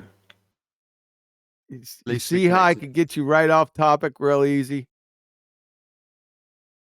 This has got a connection though to gravity claims. So. Oh goodness, is there some more gravity claims out there now? So yeah. What, aerogel? Spiders. There are a lot of gravity claims, but they're hard to pick up. Spiders as well. Oh, spiders. Yeah, the spiders. Yep. I thought that was a joke, you know. I thought I was being wound up. Oh, getting wound up. I'm a little slow, sorry. It's early. I think Nathan, you're spinning a yarn right now. No, honestly, I thought for a few moments, I thought, have they collaborated to come up with the most crazy nonsense possible and punt it as real and being argument worthy, and then I realised, no, this is actually being claimed. This is actually being used. You were hoping your spidey sense picked up on a little ruse, but you found out they really meant it. Exactly. You think this is a joke, right? They're just having me on. They're doing it just to see if I'll buy it and let it become a discussion point. No, this is actually a discussion point, isn't it? Oh my God. To see if you'll buy it. And it's not ruse, it's ruse. Ruse. I'm a foreigner. I knew you were going to fall back to that. Isa could tell you. What's up, Isa? Hey, what up, Quantum? How you doing, brother? Is it a ruse or a ruse? Ruse. There you go. See? Yes. You just rused my whole statement. His problem, he's not American. No excuses. Hey, there's a French thing, Moulin Rouge. I've heard that before. Where did I hear? Was that a movie? You're thinking of the French Connection. You're thinking of the French Connection, 10th man. No, I'm thinking of Ruse and Rouge. Yeah, Rouge. I know, brother. What? I got you. Now, wasn't that a movie, Moulin Rouge? Yeah, it's a whole big gay extravaganza, I think. What? No, it's about girl. No, it's can dancing, man. It's frilly knickers. Yeah, I have to Stage. look this up. We got a bunch of wisecrackers on here today. That's a real term too, frilly knickers. I've been to the Moulin Rouge. It was extortionately expensive and very cramped. And that's where it becomes a ruse. That was a movie. I knew it was.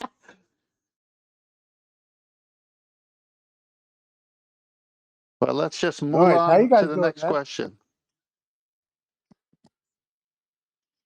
Oh, that was a musical. Yuck. I'm thinking of something else. Nothing. I'll tell you what. There's nothing worse than rap except maybe musicals. So those two things, they're terrible. Is this weak bait? No, there's nothing worse than flat Earth rap. Okay. That's a fucking. So you got any more etymological fallacies for us? Well, I mean, I could still harp on with my my position about the definition of gravity, because we were in a conversation, or when I was here last, and it kind of struck me because I'd asked somebody, does the term gay still mean happy? Oh God, we're Yes, it going does. down this road again. Hold Didn't you have on, enough hold the on, first hold time? on. Because Yes, what I it was does. thinking was like, let's say you got some like 80-year-old person, and are we like? Actually, if I remember correctly, somebody actually said no, it doesn't mean that anymore. Yeah, it does. And I thought to myself, that's fucking bold. You know what I mean? Like, oh no, it doesn't mean that anymore. It's like, well, I mean, somebody who's older might think that it means that and not have any indication of the new connotation to it. But I'm not trying to Only belabor the unhappy point. But I people just thought don't it'd believe that. And what about your tree with the stars? What about it? I want to know more about that. Oh, do you? Well, my theory is this: if you go all over the earth, right, you're gonna see trees, and you're gonna see the golden ratio and pine cones and shit like that, right? So, to me, being that a tree is the most almost common thing on or across the plane, um, I could envision in my mind there would be, if you really want to break it down, I mean, like I look at it like, let's say you had a mountain in the center, North Pole. And let's say instead of identifying it as a mountain, identify it as a tree. And the thing is that you can't see it because it accepts all color. This is why they have the dew line, right? You can't fly above it. You can't do it because you might run into this thing that you potentially can't see because ultimately when you experience color, you're experiencing what the object doesn't have, right? If I'm not mistaken on I that thought we were optical. talking about a tree. Now you're onto color. Right, because it's a complicated situation. Can you Magical follow along or invisible should I tree, digress? Kent. You know what I mean? Well, my thing is this. Keep on going. Keep on going. Well, my thing is this, right? Just that imagine that the sun, right, for instance, was not a physical object, but a reflection of something that was emitted from the center. And it would kind of ride the Center of dome what? like what's that? Center of what?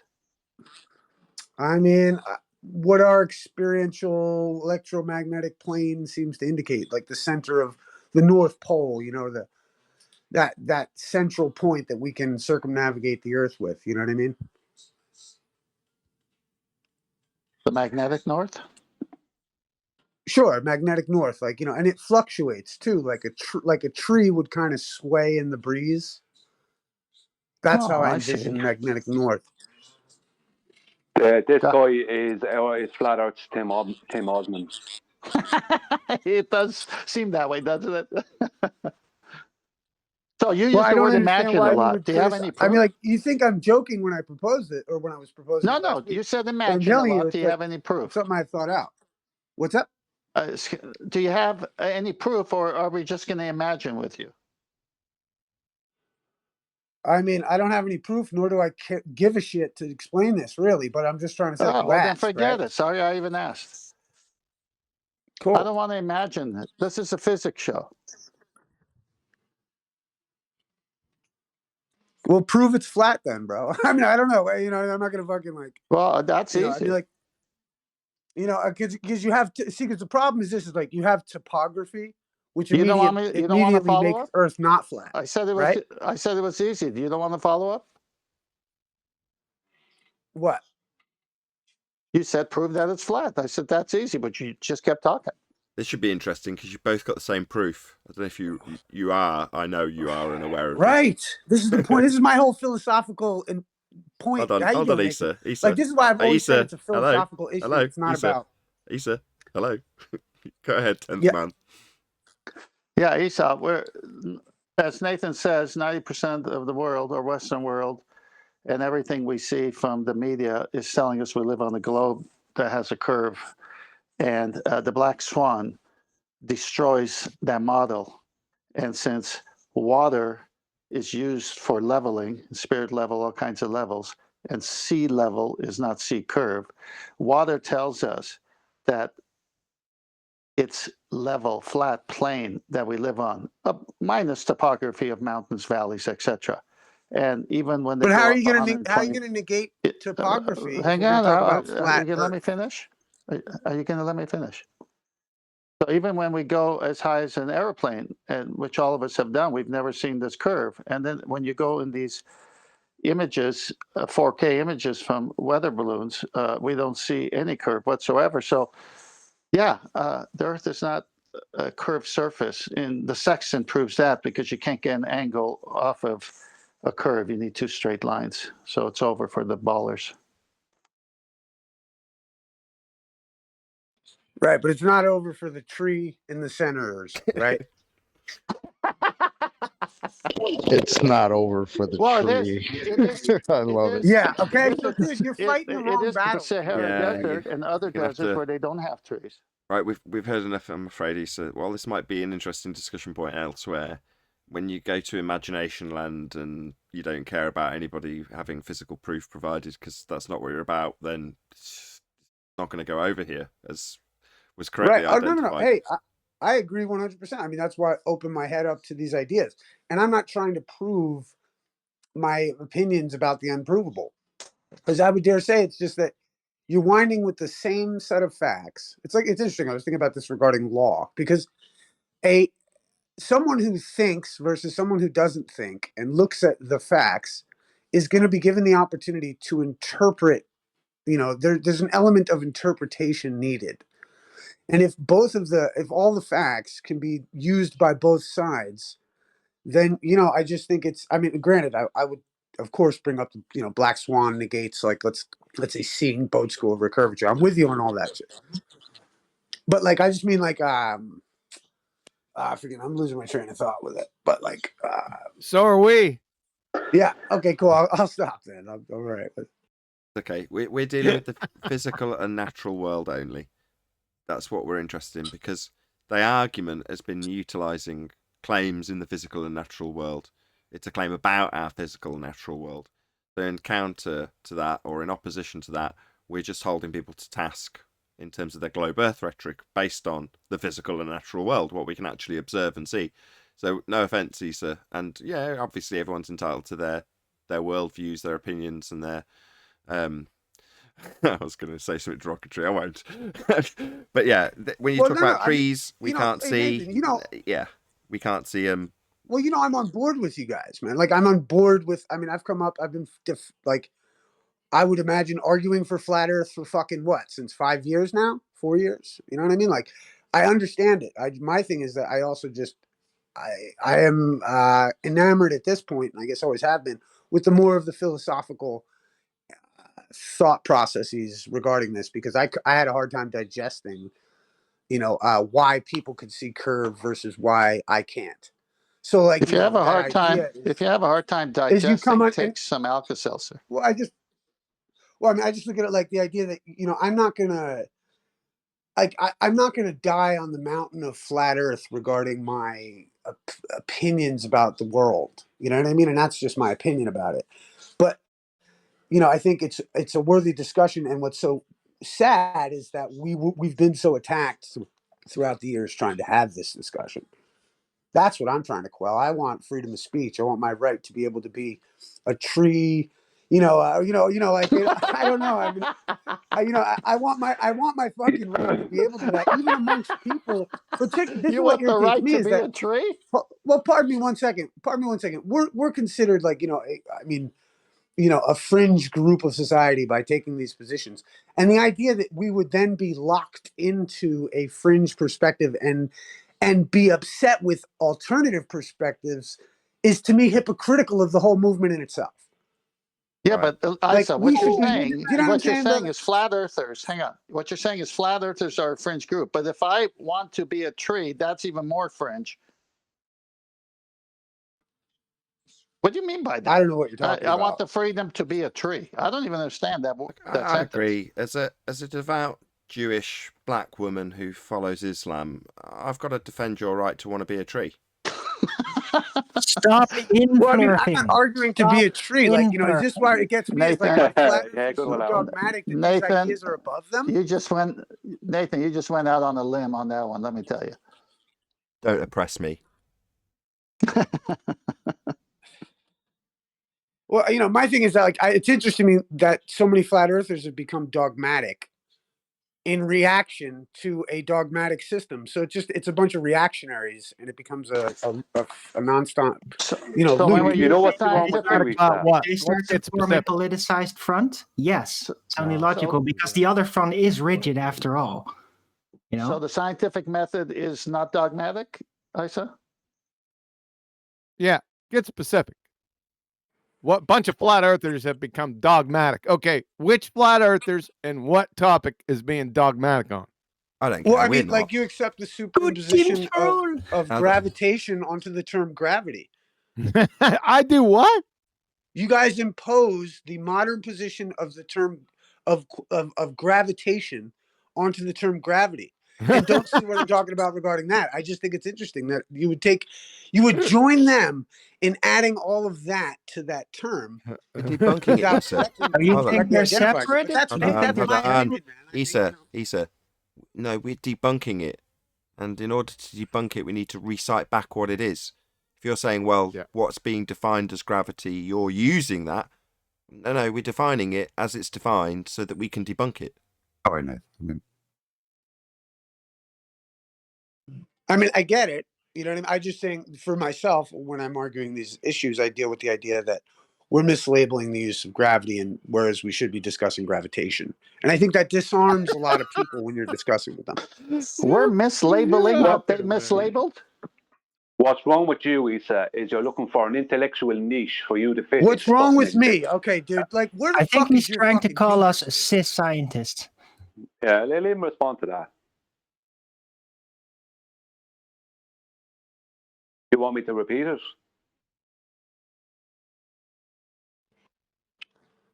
A little more politely, if you would, brother.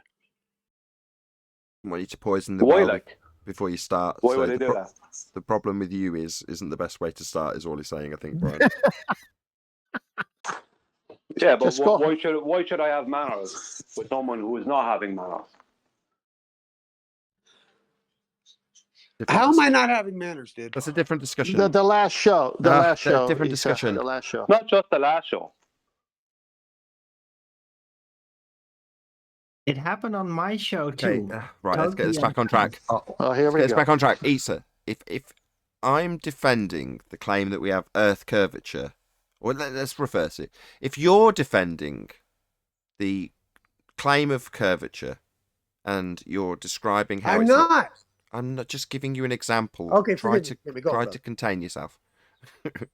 So if I'm giving you an example, right, that is a globe Earth, and you're defending that example, and you repeat back to me what the claim is, i.e. Earth has curvature, and then you debunk it, and then someone from the sideline comes along and says, what you're describing as Earth curvature when you sum up their position and debunk it isn't what I call Earth curvature. What I call it is, and then I describe something different. And you turn around and go, yeah, but the Western world understands what Earth curve is when it's said. Likewise, when the majority of the Western world hear the word gravity, they don't think incoherent dielectric acceleration, for example. Nobody does that, in fact. In fact, the number of people who do that I could probably count on the amount of digits I've got on my body. People are not going to latch onto something that's called incoherent very easily. Nothing wrong with the terminology for incoherent dielectric acceleration, which I absolutely accept. I've seen enough about it now for me to say, yeah, that's a thing. Here you go. I've seen plenty of examples of it. I think it's absolutely a thing. But in the same way as Coriolis is not the conservation of angular momentum, gravity is not incoherent dielectric acceleration. These are very different things, and they have different titles.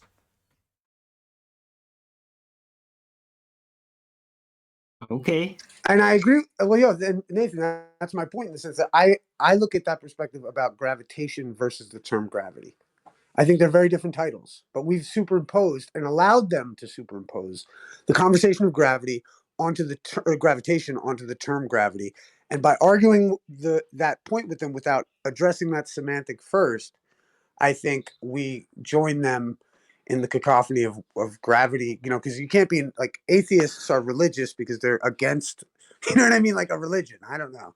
Where does the Let me word try again. gravitation Sorry, come Tenth. Let me from? try one more time.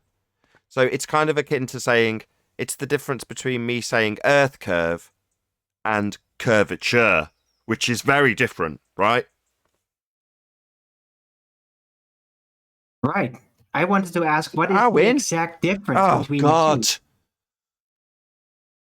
So, Well, Issa, I mean, I understand what you mean, but there's also to me, it's just. I mean, I don't know. To me, I don't see the correlation too much, but I understand what you're saying in the sense that there's Earth curve in the sense that you could be talking about Earth as a whole or rolling hills.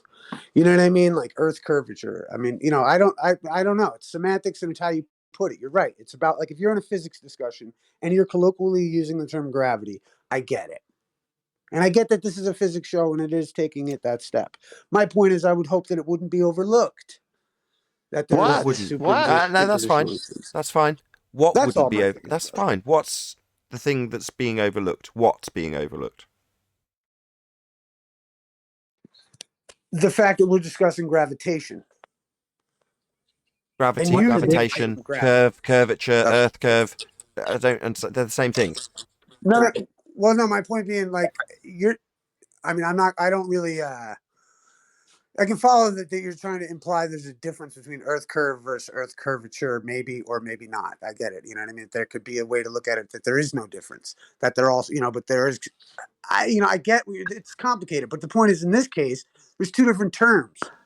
Or I guess gravity. Well, not really. You're right on the money. Gravity, What's the gravitation. difference? I just think gravitation is the effect of what this, either Newtonian or whatever. That's the gravitation. Gravity, etymologically, historically, still in my mind, and I would imagine in the fucking dictionary, just means weight. That's gravitas. But we've superimposed it. We covered that last superimposed time. gravitation to the discussion. We Right. covered this last time. I'm That's not. Well, gravitas. it's really irrelevant. I'm just here to say Different hi. It's all word. good. It's a different word. Could I That just is a ask you, different sir, word. is there a difference between gas pressure and pressurized gas? No. Right. Look, yes, but the good example of the same thing.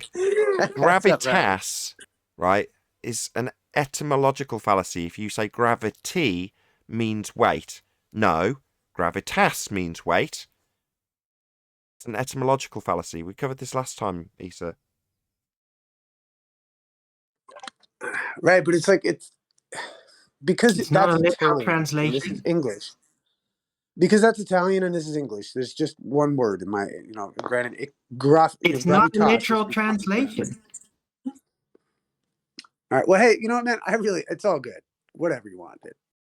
Esau, if you say weight, you may go better, but when you say gravity, you're not saying gravitas. Well, we're doing the same thing we did on the other show, right? I mean, like, why argue about the words when they're asserting gravity? They're saying there's scientific evidence for it. Why not just ask them to validate that? Why argue with them over words? Sorry, Eli. No. Words have meaning. No. Stop. No, because we're talking one step prior to that, which is the Socratic method. What does the word mean?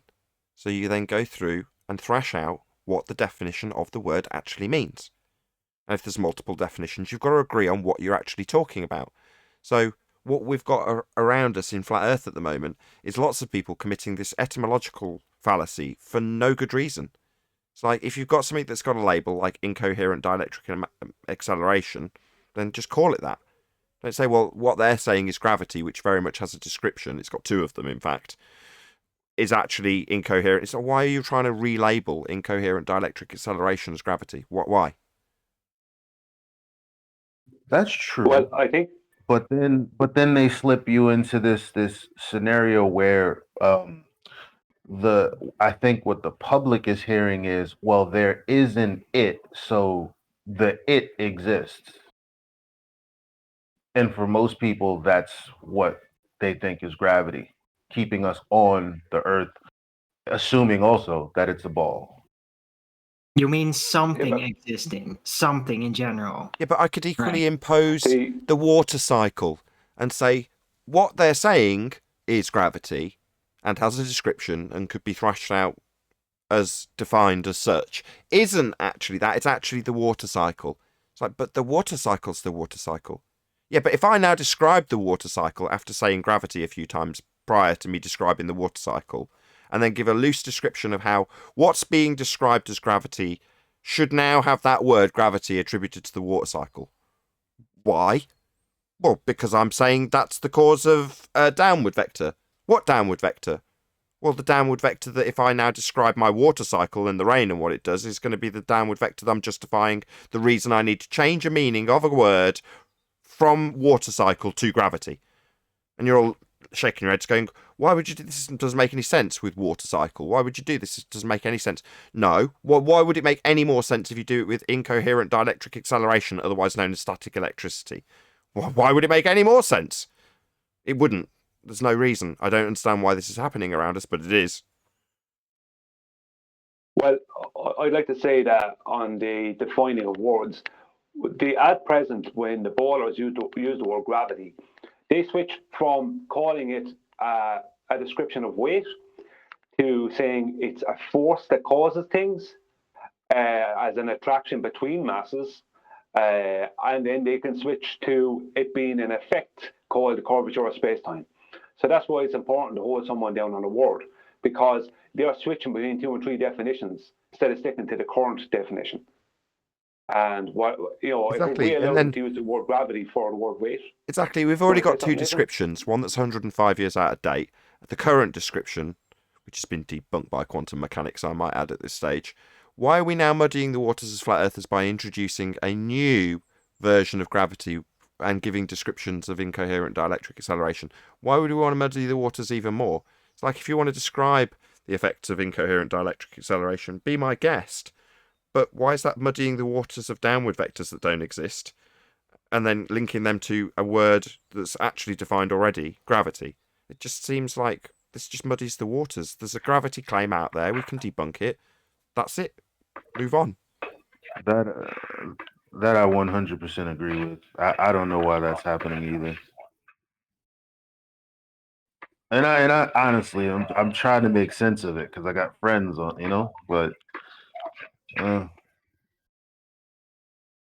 think it's happening because See, people my- are allowing several different definitions for a word.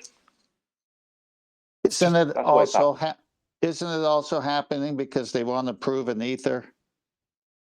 Well, maybe you can expand on that. What do you mean? Well, I'm not the expert on this field. I think Brian could do better, but I'll throw what I got at it. My understanding is they're trying to say there's something out there, and they call it the ether, but there's no way of proving it. And so now the dielectric, at least a little test, I won't call it an experiment, showed that something pulled it a certain way or worked like the ether would work. So all of a sudden, because there's static electricity in our world, they're saying, aha, that's it. That proves it. So that's as far as I think how they're trying to connect the two.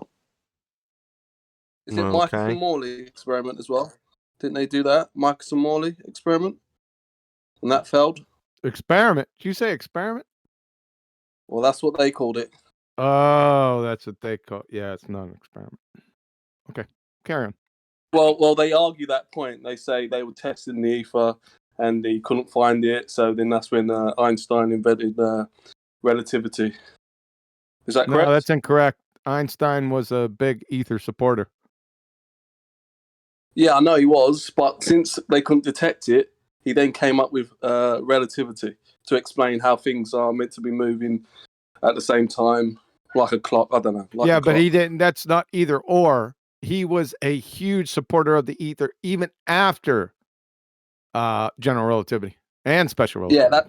Yeah, that's why he backed it up. That's why when that failed, the test, the Michelson-Morley test, or whatever you want to call it, when that didn't find a solution to fix the problem about the Earth moving, he then went back to the drawing board and came up with that. Came up with what? Special relativity. Special relativity. Yeah, how things are moving in at the same time, like the sun and the moon, they're moving at the same time, at the same speed, some shit like that. I don't know. I'm just throwing it. I'm just throwing it out there. Okay, but do you know how to debunk the claim being utilised? Huey's already hinted at this with his first response to you, but Michelson-Morley experiment, how would you combat that claim if you just had that? Well, there's the Michelson-Morley experiment. What What would be your next response to that, Mark? Well, then you go through the scientific method, and then go through the process of seeing the DV and the IV, and seeing if it was a test. But what I'm trying to say is that the whole Western world think this was a test and an experiment, and they're using that, but obviously it didn't work in their favour. So yeah, so that's where we are now. But I do understand. I'm just I putting can it out tell. I'm slightly lost for words, Mark. I'm hoping that QE is currently as proud as I am in the words that have just crossed your lips. Prouder than a game rooster, man. I can't contain myself. Me too. Me too. Yeah, I'm just saying what they would say, and that's what the whole Western world say. They view it as an experiment, but it didn't work the way they wanted it to work, and then that's why Einstein came up with that. No.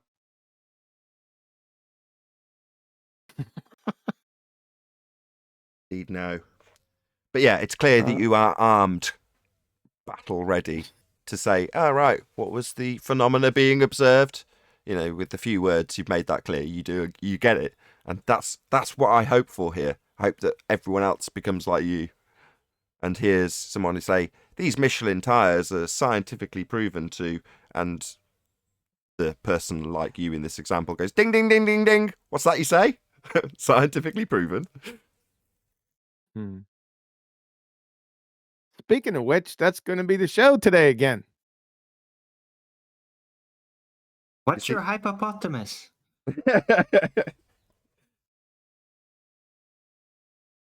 See my video this morning? I didn't. I was real busy this morning, man. It was a rough morning. What was it about? I mentioned it a couple of shows ago that I hadn't made a video about a guy who'd been sent a Flat Earth t-shirt. I don't know if you were around when I mentioned it.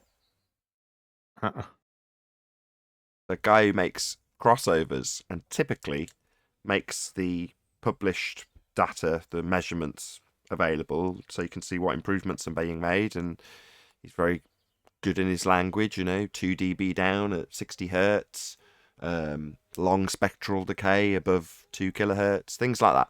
And he shows you the measurements. Great, wonderful. Not science, just measurements. Great, nice and clear. Well, this guy gets a t-shirt sent to him saying, Earth's not flat, we checked. And then starts associating people who don't agree with his claims about his mains cables and beaker wires as flat earthers. Now, that was almost enough for me to make a video about him. So I started editing a video and just decided against him. Like, I don't want to come between this guy and his earnings. It's not my pup. Don't need to. He's been dragged into this by someone just sending him a t-shirt. But then, after about 4 videos about the same subject, presumably calling flat earth, same thing, you're a flat earther if you don't agree with me, then started claiming science. So he's claiming snake oil, speaker wires and mains conditioners are proven with science, and you're a flat earther if you don't believe me. So that was the trifecta, enough for me to respond to him. So what I did was first point out his misapprehensions about science, and then go and dig out Ethan Weiner video that basically goes through all of the measurable parameters that give you high fidelity as a terminology. Very well established, very well measured, very easy to define now because it's been done for hundreds and hundreds of years. However, people who are selling smoke and mirror, snake oil and power conditioners, just totally unregulated, make up all sorts of crap about them and then say science at the end. Not enough for me to make a video about until you say you're a flat earther if you don't believe me. It's like, no, now you're going to get an education from me in what science actually is, with the definition of pseudoscience on screen, and then Ethan Weiner is going to kick your ass in terms of how audio fidelity is defined, while this clown is talking about things sounding dark and collapsing sound stages. All sounds very great. It's not like his normal videos when he was just making crossovers and saying it's 2 dB down at 60 hertz, something you can see on a graph and hear when you actually play it. No, none of that anymore. Smoke and mirrors. Such a shame, because the guy was so transparent when he was talking about crossovers that he made, showing all the graphs and measurements. Again, occasionally claiming it as science. It's not, it's maths.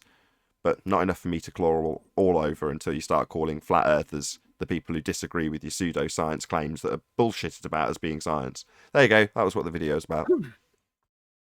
Well, you sent that video to me. You sent that video of that guy. I couldn't make the connection. I thought it was so utterly non sequitur. Everything he was saying and his connections, it was almost, he needs to be institutionalized. He's scary institutionalization. Not normally That's like what I that. thought. And I forgot I did that actually. So if Neil was here, I'd say, see, I did do some work on that video that you criticised me for not releasing. But yeah, I forgot I'd sent it to you. But so for the audience's benefit, as we're still recording, when I was editing the last video, which didn't get released, I'd sent several of the clips that I was using to Quantum Eraser to say, you know, how should I approach this, etc., etc. And as Quantum Eraser's just pointed out, it was so non sequitur because he's just been sent a T-shirt, and it's like, how can I weave this into a video I'm making about wires I want to sell? So he did a very loose, non sequitur job of it, and just used it as an ad hom fallacy to say that you're an idiot if you believe cables don't make a difference, and therefore, in this video, the word idiot's going to be flat earther. Yes. It was really, really strange. One of the strangest things I ever seen. But I understand why. He doesn't get it. And he said that at the beginning of the video. He said, I don't really understand this, but I've got this shirt, and thank you very much for sending it me. And then he launches into his talk about his cables that he's flogging. I think what happens is that people start believing that they are actually, unknowingly, they were all the time working within science. And that maybe he's some form of a science type guy. You know, and this is what happens. People suddenly get an ego about it because they don't know what it is. Yeah, exactly. In sales, you use whatever you can to make your product stand out above anything else that's in the same line of product, because there's competition for people's money. So if you can just go hijack the word science and say my cables are scientifically blah, blah, blah, then you just used a very big word that anytime someone hears it, they... Oh, we lost you there, 10th man. Sorry about that. I had a Hey, call yo, come 10th in. man. So when they hear the word science, they associate that with fully tested, proven, no way around it. Hey, yo, Exactly. and what are we going to do when it becomes societally accepted that science means that it's been, like, when you say science, it means that it's been approved by the WHO and NASA and everyone, like, are you going to stop talking about science? No, because it's a magic trick that's so useful, and it's a magic trick that's very much planted and thought about and carefully engineered to work. Teach Right, the so, but if kids it's what colloquially science actually accepted, is from a very early age, and when they understand that science is empirical and is going to be proving things, later claim things as science, and you'll, at a base level, already instinctually know that that must mean it's proven then. And people see that magic trick and want a part of it. So then they do a few measurements, draw up a few graphs, it all looks very pretty, it all looks very official, and they say, well, this is science. See it all the time. People wear a white right, lab but coat and they want to colloquially claim it's themselves as considered scientists. Hey, I got a question. colloquially Is it's considered to be science. is So a that's photo of science. a Are you black rejecting swan? science, Nathan? Hold on. Because I Is feel the like it's the photo of same the black? Tell you conversation what, about gravity. Goodwill, I would suggest that you just talk straight over the top of him and then insist that you get to continue. Go ahead, Issa. Yo, like the idea that okay, so because science has this connotation of, you know, Mick West approved, right? You know, should we stop using the term science? Like, you know, it kind of gets to my gravity like word. Like, we've taken science to now mean that it's Mick West approved and everyone accepts it as the facts. Whereas everyone in here is saying, well, wait a Who's done minute, that? science is really the scientific method. It's really this. So could you at least sympathize with my argument? Well, That, should we See, Issa, stop calling that liberals gravity. liberal just because Oh, it's not excuse me actually 1 second. liberal? You all stop Right? rumpusing we do each have a other. term for that, Issa. It's called God, he's trying to get pseudoscience. to his point, which is that shouldn't we sympathise with people because they're under the misapprehension that science No, just no, no. means... Sympathize with me, Nathan. I don't care about the other people. Oh, with you. Sympathize with me in my argumentation about gravity once having the connotation of meaning just weight, no extraneous anything to it. And now society has accepted that gravity is gravitation. That's So when you discuss gravitas. gravity, you're actually discussing gravitation, Gravitas. but history doesn't matter. So when we say science, it's commonly accepted as Mick West approved, WHO recommended, and we're trying to say, oh, wait a minute, that's not really what science means. Isn't. Right. Just So like you make the gravity same doesn't mean mistake fucking again, gravitation. The word is gravitas, and you're trying to force gravity into gravitas. Why are you doing this? That's in Italian, dude. No. Okay. We're It's a talking different English. word. We're talking English. Hey. Well, it means gravity. And Okay, gravity right, before doesn't we have get back any on this, right? extraneous things on it Hold on other a than what second. people put on it. Good. Same thing Good with white. science. Hold on. Good white light. Go ahead, my friend.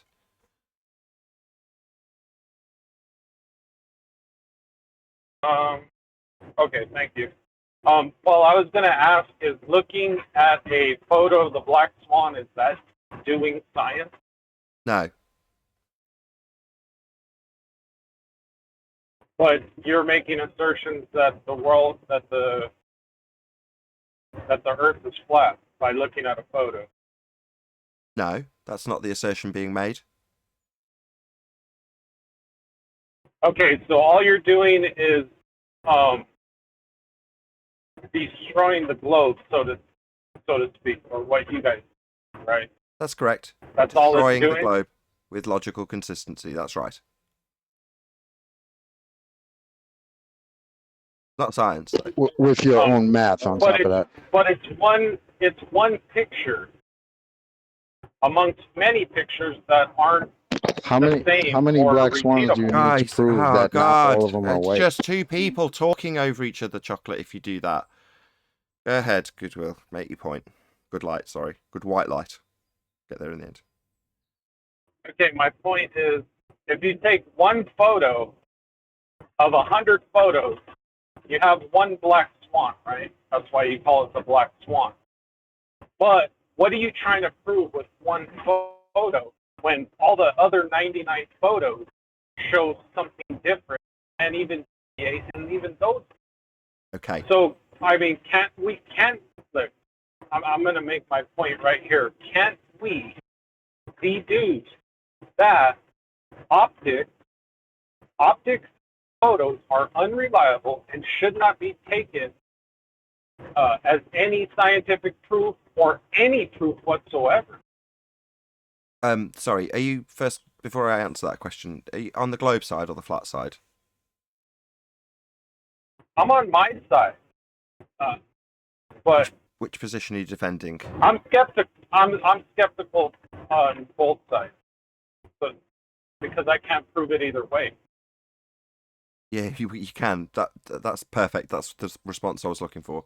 What's the conclusion of the black swan? Can you just recite the conclusion for me?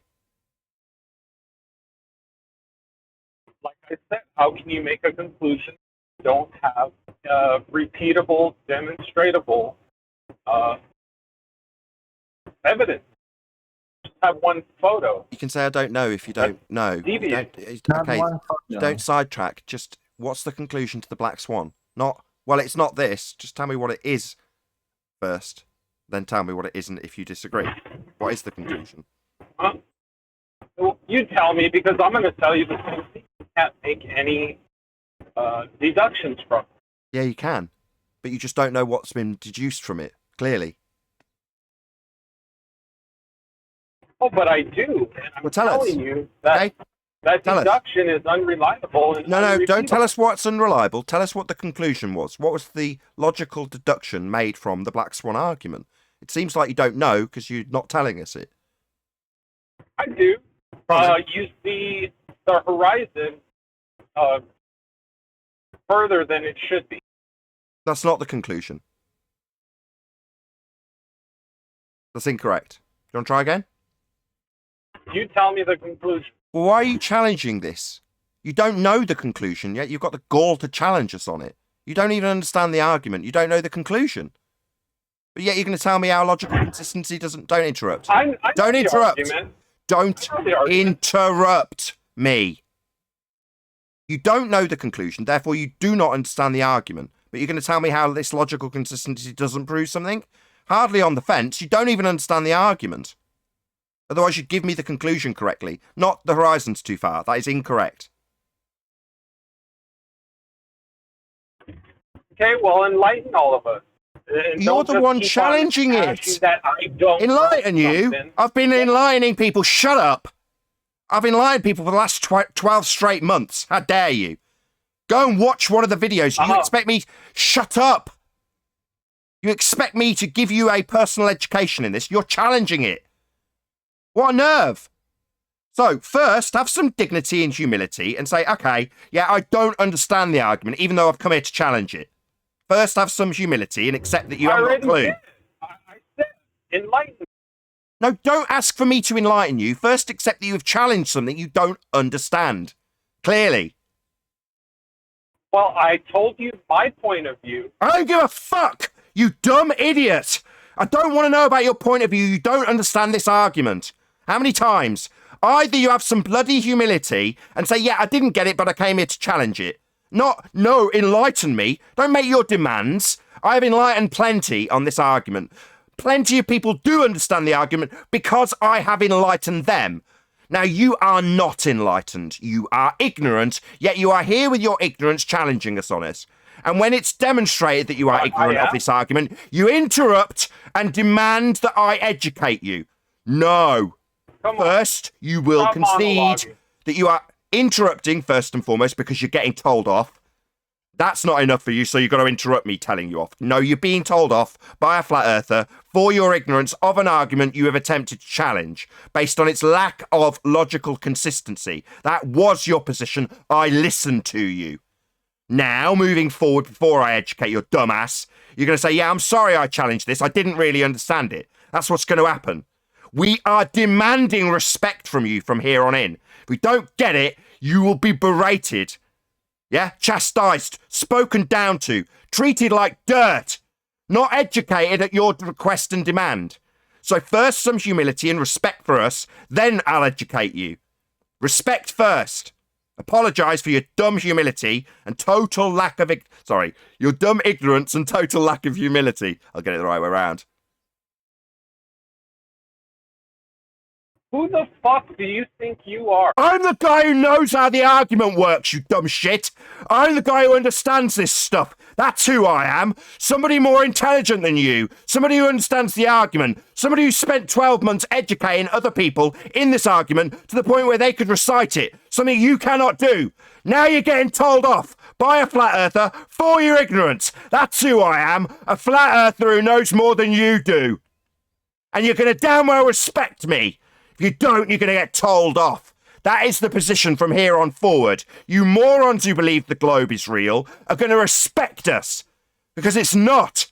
And we're going to then tell you how it isn't. Not because you've demanded I educate you. Because I will educate you at my leisure. Which I've done for 12 months. That's who I am. Somebody educating you. On my terms, not yours. Now have some respect. Come on, Nathan. One quote. Have some respect and acknowledge that you don't understand this argument. You've challenged something you do not understand. You have come here with ignorance to challenge something you don't understand. Acknowledge that and then we'll move on. You think you can treat... Don't tell me what I'm going to be doing.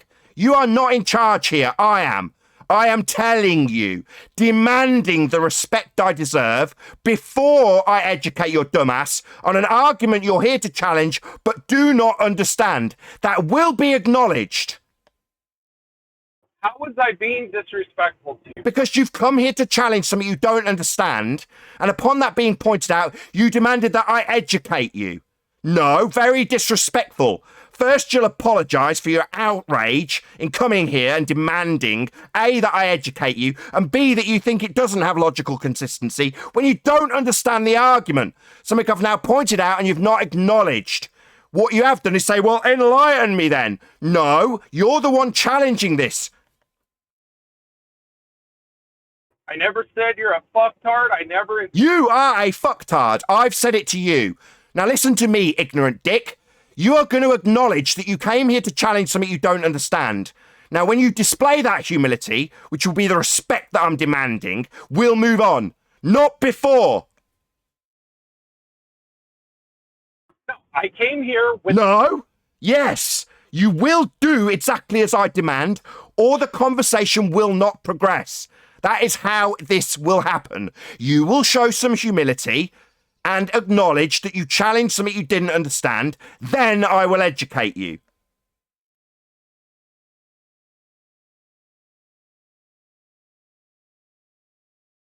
Nathan, you're overreacting. I have been in this arena for 5 years, and we get absolutely zero respect. Quite the contrary. Not even respect, which would be zero. The mean level that everybody should have as a standard. We get ridiculed. We get far from even the zero mean that everybody should expect. We get ridiculed. Now, we get ridiculed by people like you, who come here with their ignorance of an argument and tell us that it doesn't have logical consistency when they don't even understand it. Now, upon that being pointed out, you don't offer respect, you don't offer humility, you demand that I educate you and enlighten you. Yeah, I'll be the one doing the enlightening because I'm the flat earther who knows what's what.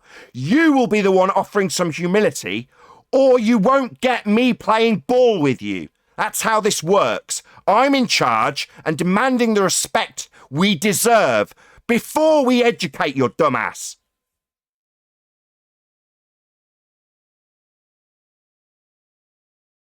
I didn't do anything wrong, so I'm not apologizing to you. Yes, you did. But I'll sit here quietly and let you do your and that's it. Admit your error that. so we can move on. Okay, well, I'll try a different tact. I'll ask you a question. Why did you feel that you could come here to challenge the Black Swan if you don't understand it? I do understand it. You're taking No, you one don't. foot- See, this is where you are absolutely deserving of the beration that you've received from me. That's why I'm berating you. If you understand it, give me the conclusion correctly. It's not that the horizon's too far.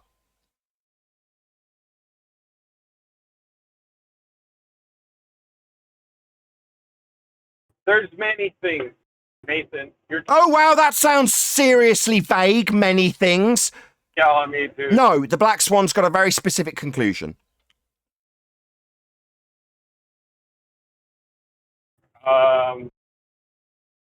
Like I said, You don't fucking know. You've just got no respect for us, so you don't think we're deserving of you saying, I don't know. You are under the misapprehension that you can demand that we accept you do know. And when we ask you to justify your incorrect belief that you know the answer to this Black Swan claim you think doesn't have logical consistency, you go, many things. No, you're a moron. So, will we get the acceptance that you don't understand this argument that you're here to challenge or not? hurry up. I'm waiting. Hurry up! So you still think you're in a position to give me demands? Yeah, again, disrespectful. Now, I know it's hard for you Globers to extend even an ounce of respect in our direction because you don't have any for us. Yeah, that's fine by me because it means I get to sit here on my little pedestal and demand it and berate you idiots. Yeah, that's what I get to do as a result. I'll demand it of you. Plead to educate again. Go on, beg me to educate your dumbass in some vague way that doesn't acknowledge your stupidity. Go on, beg me again. Beg the one who knows this argument that you're here to challenge to educate your dumbass on it. Beg me. My gosh.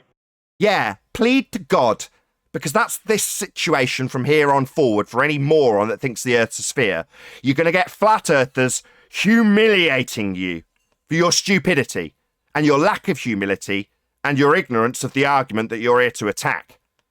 Half the time, you fundies who think you're on a sphere don't even know your own arguments, let alone ours. Facts. This is what it's going to be going forward. Flat earthers humiliating globe-believing idiots because they don't understand their own nonsense that they're here to punt, let alone understand an argument that's been put forward by us. How would I ever dream that someone who claims to be on the fence would actually understand an argument that is clearly here to attack, even though it doesn't understand it? Why would I ever expect that that would result in some humility and someone going, oh yeah, actually, I shouldn't really be challenging something for its lack of logic when I don't even know the conclusion? Well, you haven't even told us what. Oh, what? I haven't given you the conclusion for you to take apart after I educate you on it. No, that's not respectful either. You're waiting for me to put the argument forward in conclusion so you can challenge it. Yeah. So I have to educate you in the argument you don't understand so you can then go forward challenging it again, as you were here to do in the first place, but haven't taken the steps to acknowledge your ignorance of this subject. You don't know what you're challenging, but you want me to summarise it so you can attack it again. Yeah? That's not going to happen. Why are you being difficult on purpose? Oh, is it me being difficult? I thought you were here to challenge a black swan for its lack of logical consistency. But I'm being awkward, am I? Yes. Is that me being awkward when you come here to challenge something you don't understand? That's me being awkward.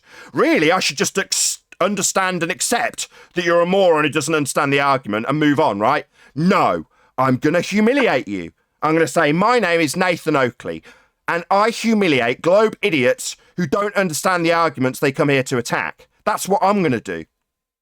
Don't have to like it. Okay, you made it perfectly clear what you think about good, right? Now, can you move on? I don't know. Will he ever acknowledge that he challenged something he didn't understand? Because he still claims to understand it.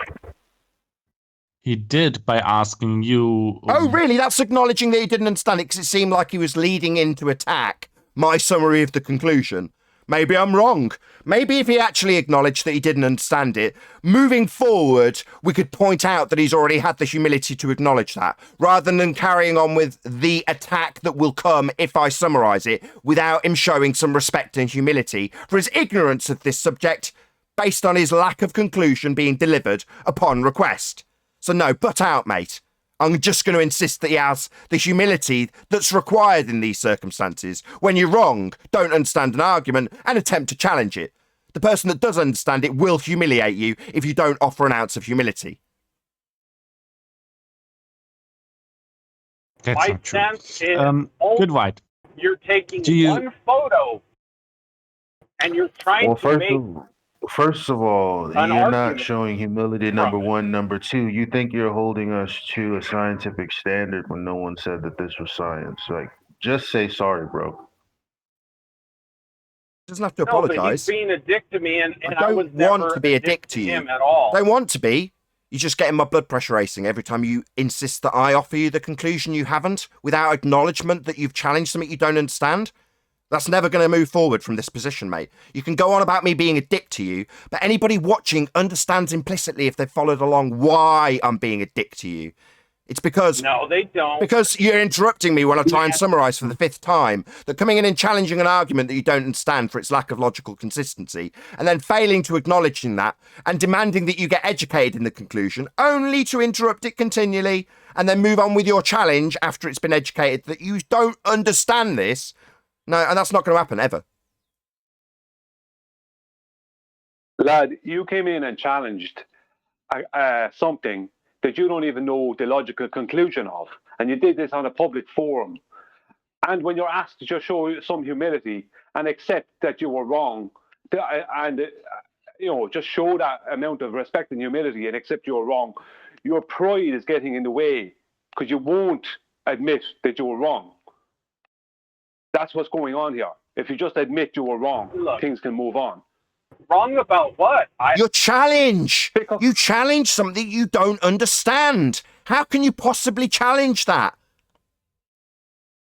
One photo, Nathan. Oh, so you're going to continue with your challenge? So when I assessed that if he got the conclusion from me, he would simply move forward with his challenge.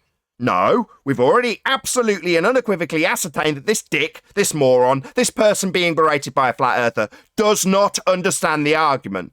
But he still desperately wants to berate us. Why? Because he has absolutely no respect for us. That's why I'm, according to him, being a dick to him. Yeah, because I'm going to enforce the respect we deserve. You are wrong. That's been proven. You don't deserve to move forward in the argument. We do deserve an acknowledgement that you have challenged something you don't even understand. We're never going to get it. So I'm going to highlight this for the audience because the position is absurd, unjustified and unreasonable, that you still think you've got the high ground. There's no moral high ground here. No, the debating high ground, you stupid idiot. We were in a debate. We haven't even got to the conclusion of the black swan because the opponent won't acknowledge where he's wrong. Even though he's come here to challenge something he doesn't even understand the conclusion of. Can't repeat the conclusion, but still wants to move on, right? This isn't an intellectual challenge. It's a debating challenge. You just haven't concluded with a point because you haven't got one. You don't understand the argument. That's about the 10th time. No, I think the whole audience heard me and exactly know my point. Oh, really? When asked what the black swan conclusion is, you said, there are many things. That's an exact quote. You haven't got the vaguest clue, and as correctly identified by Brian, your pride's getting in the way and making you look stupid. And Yeah, I bro, bet pride just by you stings, right? continuing to say it's just one photo, like that just further shows how much you do not understand what the hell the black swan is. Yeah, let's deal with that. Just one It's never going to work. He's never going to offer us humility. I told you, you guys are seeing a different horizon, but what my point is, how if it's not repeatable and you can't demonstrate it with reliability, how can you take it as any sort of proof or evidence or make any deductions? Okay, no worries. If you would understand the black swan argument, you would know why. Yes, that's correct, Darwin. That's the whole point. If you actually understood this logical consistency, then you'd understand the answer to that question. Now, we can't move past that because you can't acknowledge you don't understand it. And Dunning-Kruger, you don't know what you don't know, so you're going to still argue it.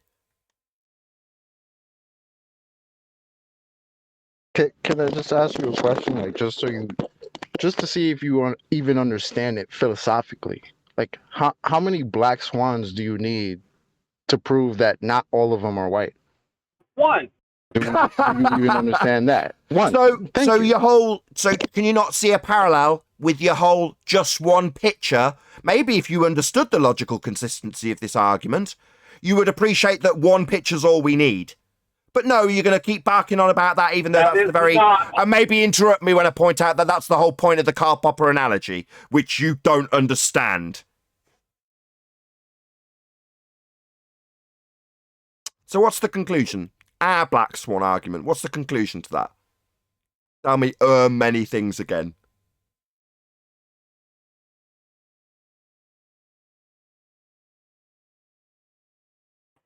Why do your minions stay quiet? Let's go, Arwin. Chocolate, let's go.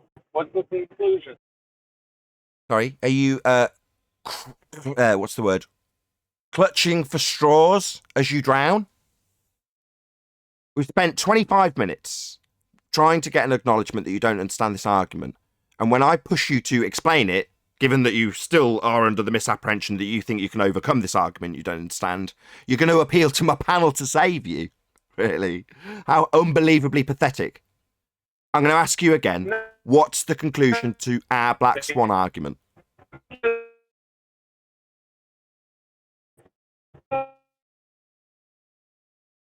Breaking up.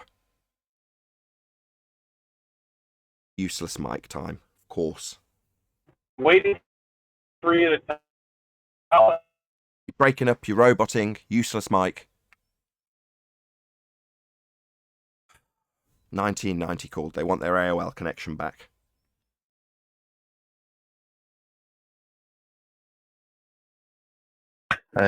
Not only does he not know the conclusion, I bet like $1,000 he doesn't know the beginning either.